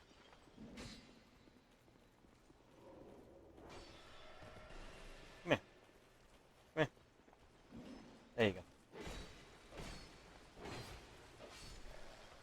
Now we should be fine. Yep. And now we can go across here. Which we couldn't do before.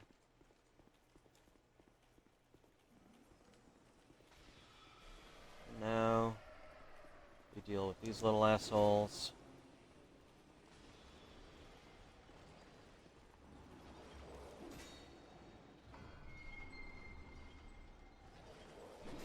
Yo, what's up?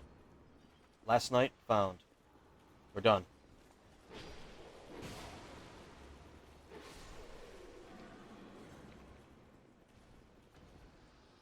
Because you'll always have at least one that comes to help you.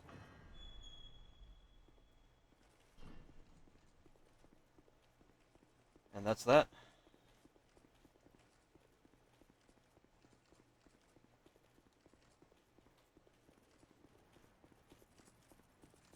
Okay.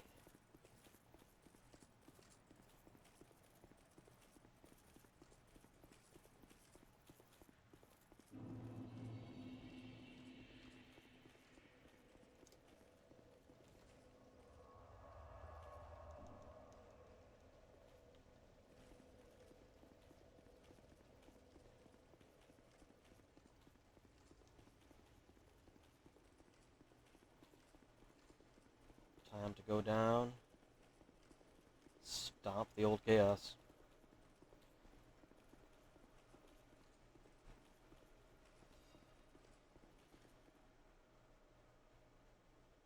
Alright, boys, let's do this.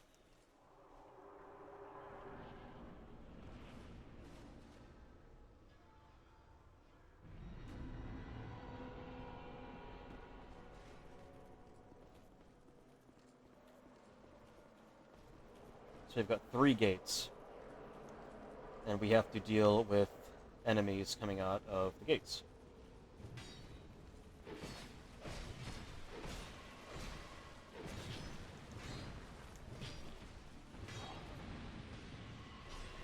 Nice.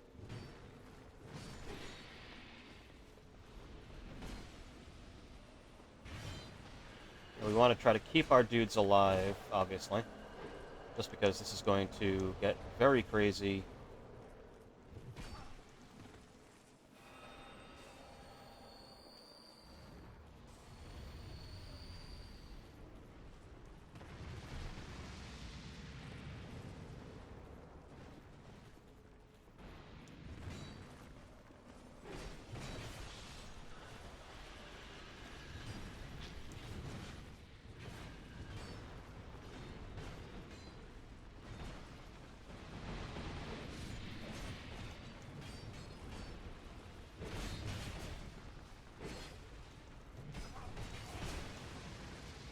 So the fight, essentially, is that... Oh, one of them already did. We have to seal these gates. One of the knights that are with me. As the fight goes, they will have opportunities to sacrifice them. Is he going to do it? I think he's going to do it.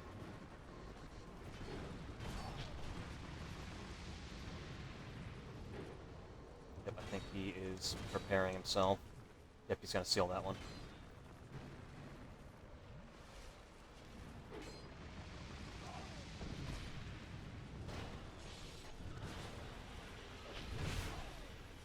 Really need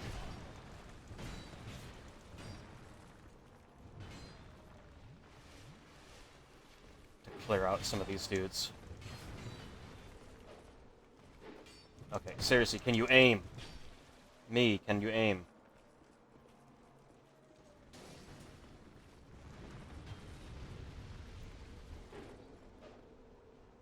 We actually have to hit these things. Oh, come on. I was about to kill him. No, don't sacrifice yourself yet. We still have way more of these guys to beat.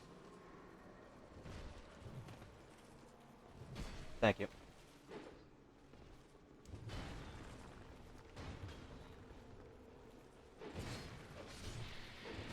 Okay.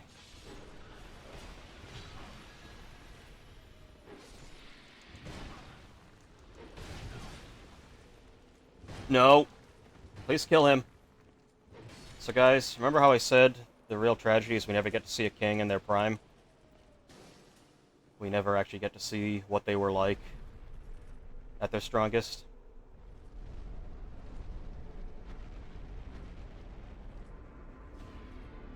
I lied.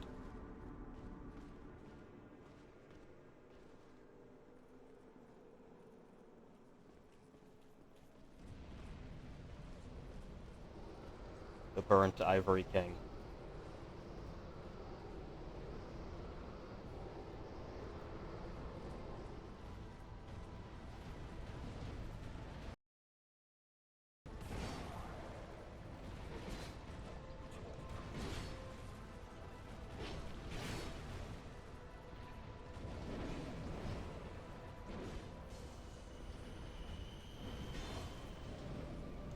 Oh, God.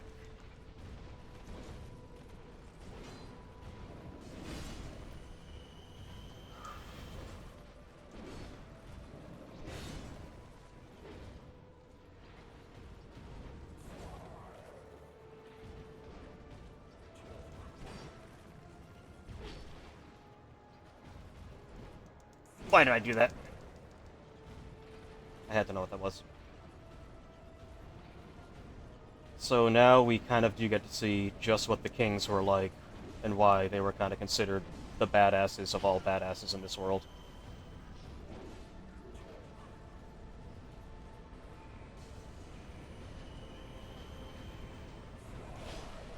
Oh, that's not good. That's not good. No, we're okay. We're okay. You really got to pick your moments here. Now, one thing, he's a human-sized enemy-ish. He is backstabbable.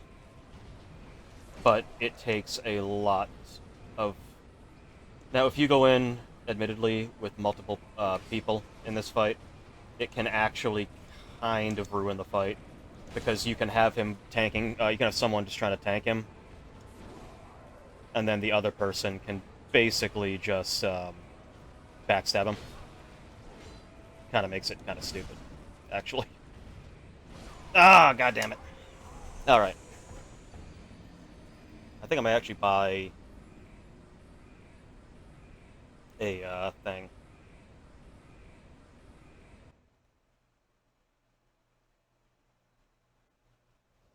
I might buy some more, well, I mean, actually, I have a bunch of Elizabeth mushrooms. And if there was ever a time to use Elizabeth mushrooms, it's now. I'm not going to really need it for any of the bosses coming up. So you know what? Yeah. Elizabeth mushroom. And, you know what? Divine blessings. I have been sitting on these the whole game. Why not?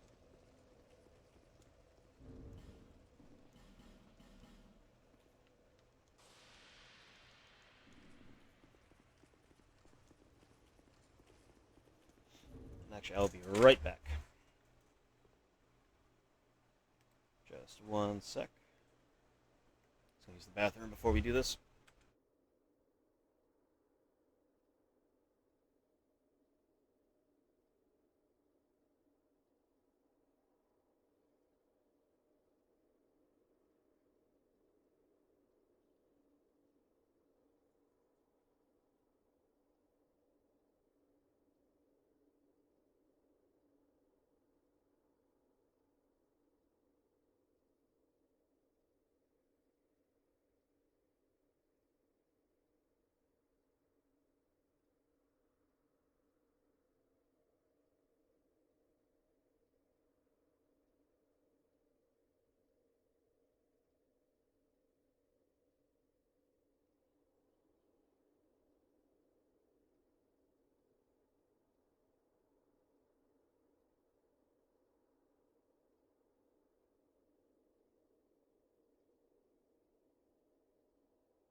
Alright, I'm back. And prepared for the however long this ends up taking.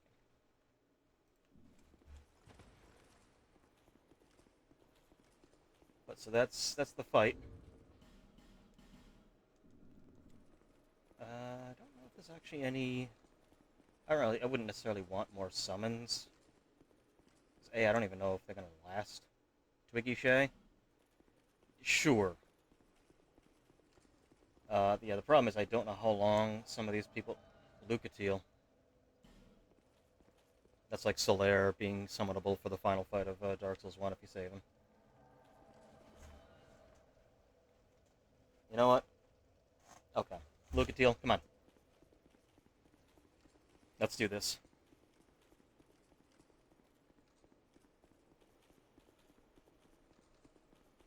Maybe the possibilities I could try and do...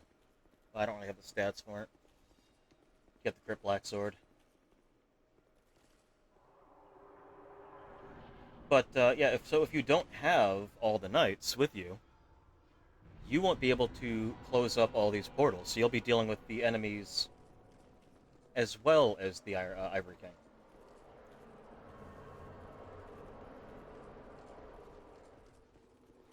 So yes, being able to kind of just take enough of these guys out that we can get this more manageable is kind of a big deal. Well, of course, the problem now being, the more of these fuckers we end up having with us, the more of these fuckers are going to have higher health. And we're going to be doing less damage. Thank you.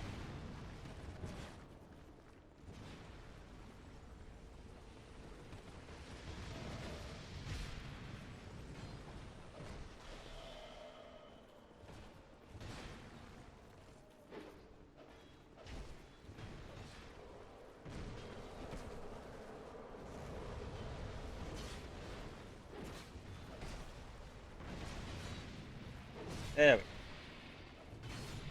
Just clear out as many of them as we can. Oh, we got one already.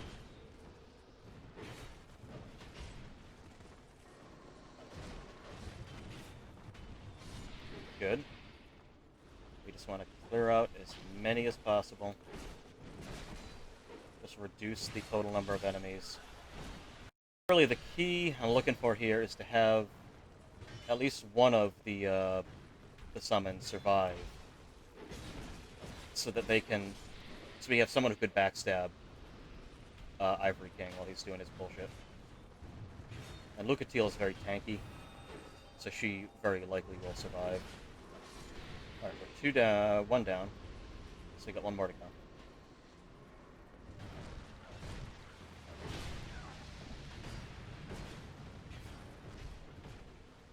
And one of the summons, at least, is a ranged summon. So we can... These guys do not appear to be backstabbable.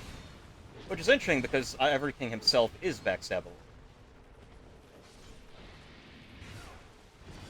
Yet these guys aren't. I don't know why. Not entirely sure why. Hollow Soul... Okay, so they're dropping garbage. I think they usually drop, like, healing items. I think. Oh, we're early. Oh, we cleared out all the... We cleared out all the enemies before we even had to seal up the doors. Well, we got some extra help. Yeah, usually you don't kill them that fast. Like, you need those guys to... Alright.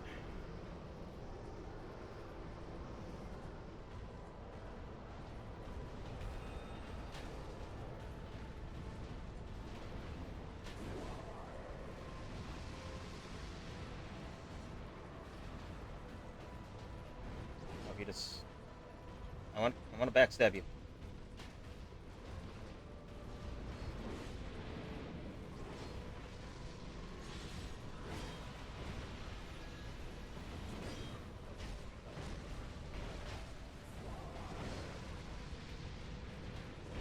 Oh, god damn it.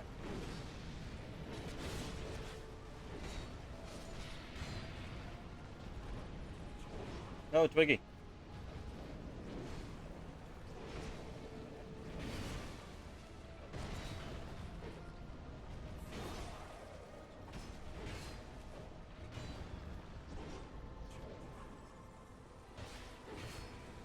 backstabbed. Well, I've backstabbed him before. I know for a fact I've backstabbed him before.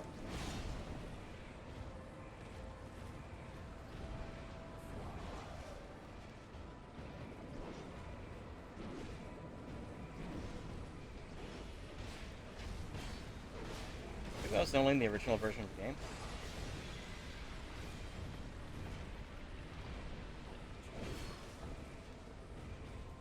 So the cool thing about the Divine Blessing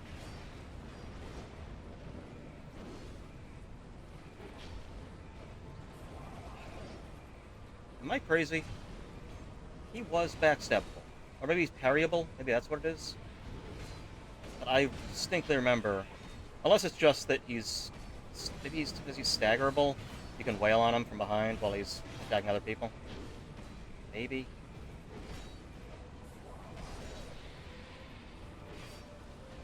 But the nice thing about the Divine Blessing is that it will always bring you to full health. It will not stop until you are at full health. Can you target him for a second, please?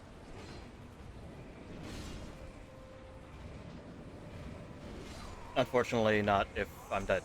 But basically, so if you start drinking you start healing, and something keeps hitting you and preventing you from going to full health, it's gonna just keep going until it eventually gets you to whatever your max HP.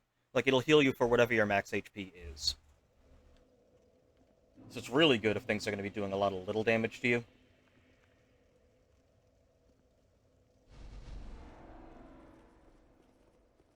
Yeah, I think, unfortunately, our best bet is just to not go in with help. I could have sworn he was backstabbable.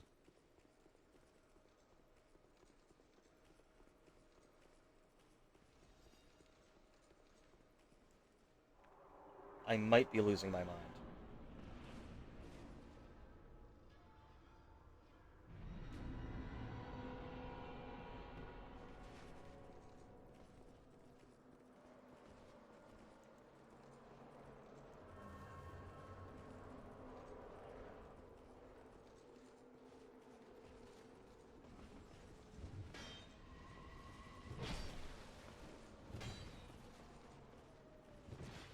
You guys, we'll just kind of...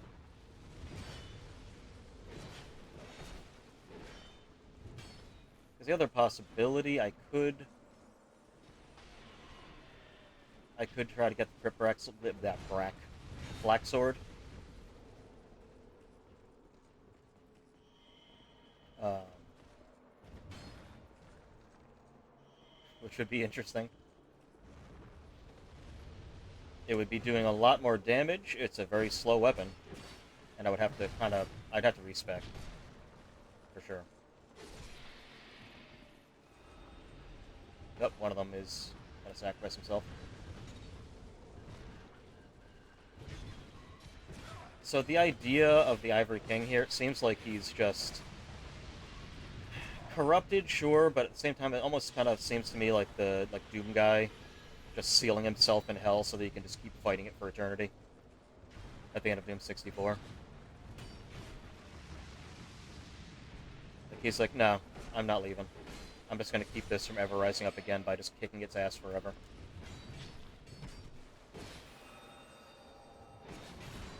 It also is very much in the same vein as Artorias of the Abyss. Although for him it was the Abyss, not Chaos, but the idea that this hero basically lost themselves fighting against... Yeah, it's the Nietzsche thing. He who stares into the Abyss stares back into you. Beware those who hunt monsters lest you become a monster. The whole thing. Although that's usually a hubris kind of thing. This isn't hubris. He and his knights willingly went in to keep this from overflowing.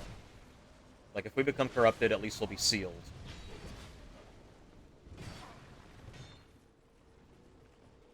I guess in a sense, that's also kind of Artorias' trick.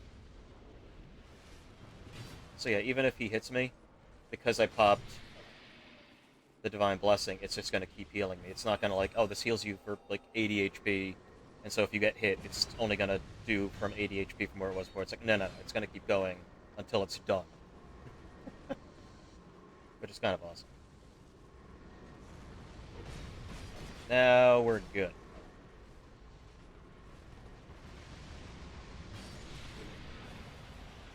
Okay, how are you doing on health, buddy? I think you're pretty good. You don't have a health bar, which means you probably haven't taken a whole lot of damage. Okay. Second verse, same as the first.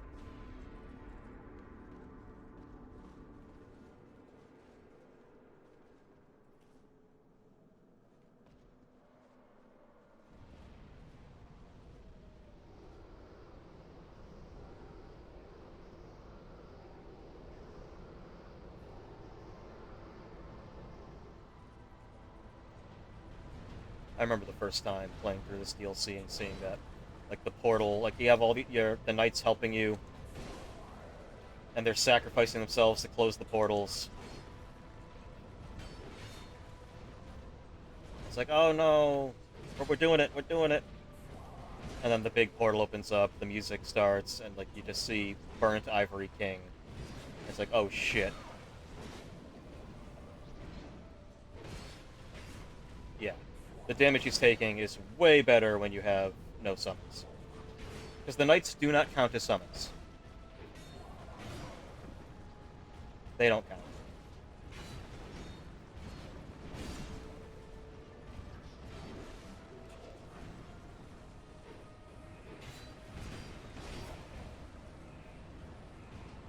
Fortunately, he's pretty much done now.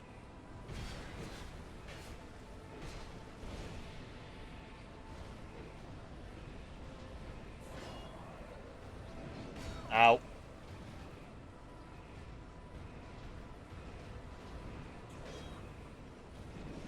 Ow.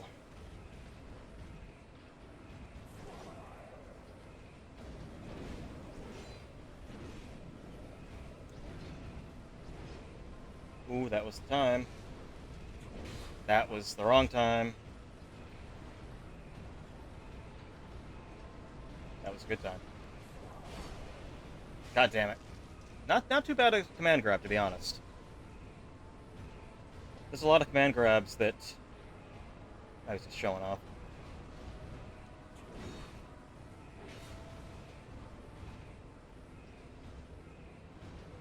Look what I can do.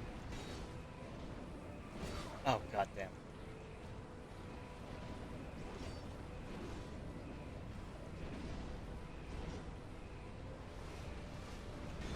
Okay, no, we're good. No, we're not so good. Backflip, motherfucker.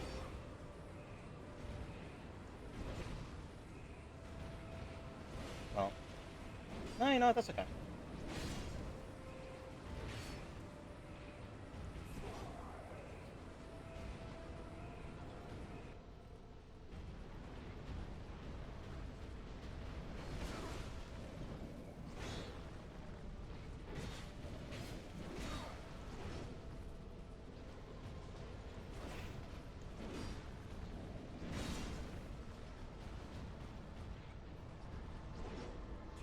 If he's gonna turn it back on. That's fine. That's fine.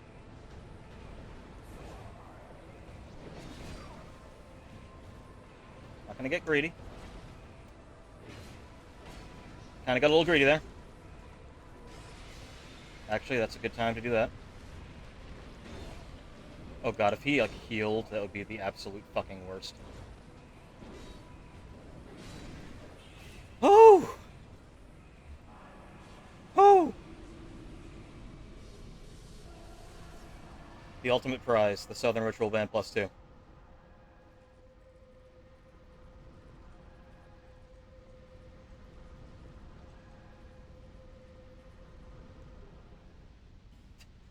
And instead of his crown, it's 3 life gems. Oh, that's wonderful.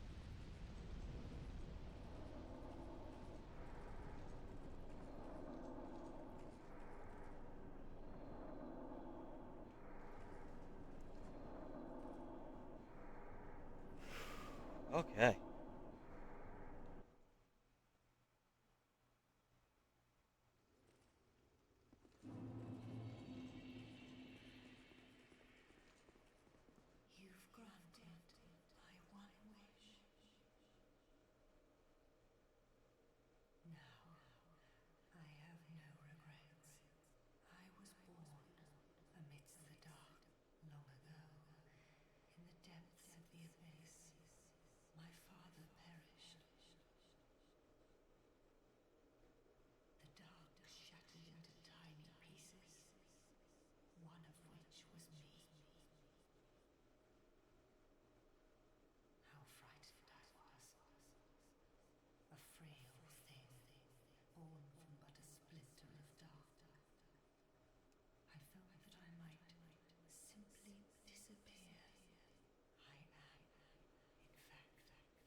so we're done with her. I pray. Yeah.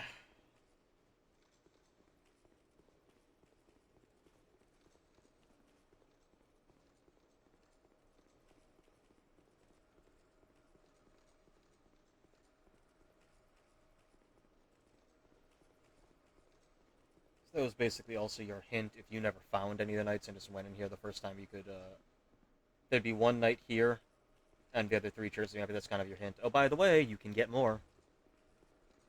And you can actually eventually get her soul from her. But we don't really need to do that. I have no idea what it's going to be, but I mean, I don't really have any other items I need, so we can basically start start the road to finishing this up.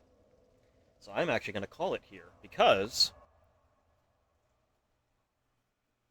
I think tomorrow we will finish Dark Souls 2 randomized.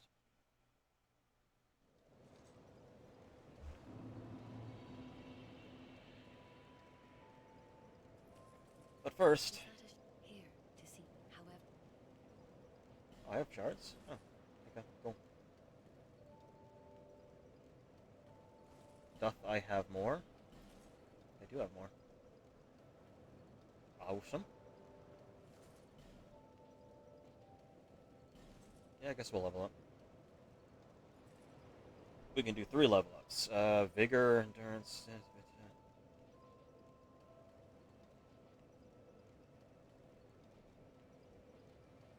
Sure. I don't think it's really anything I need, but whatever. We're banking them. Okay. So next time, I'll have the Crypt Black Sword next time. Not that I'm going to use it for the final boss, but I might use it for stuff before that. I'll have to respec probably. Um,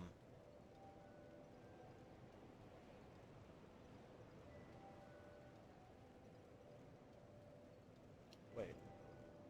Oh yeah, you can respec. Um,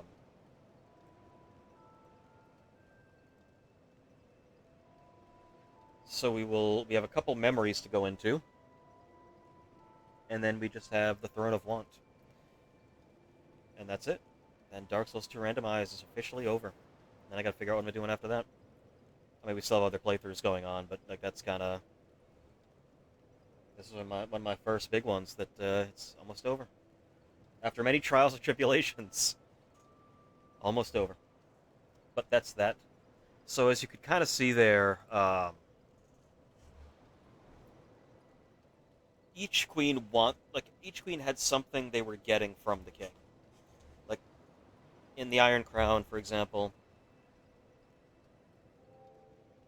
she was Manas's sorrow, and so maybe it's just that's what was kind of meant for her to go to this place that was lost already, and just kind of wallow in sorrow and end up becoming something that Raim could find and protect. Um, so in a sense, really, she was the queen to Raim, who he wanted something to protect, he wanted something to devote himself to, and so that was the perfect person.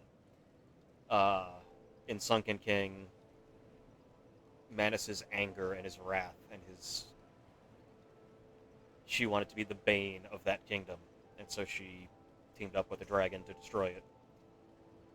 And then Alsana, you have here, she is fear.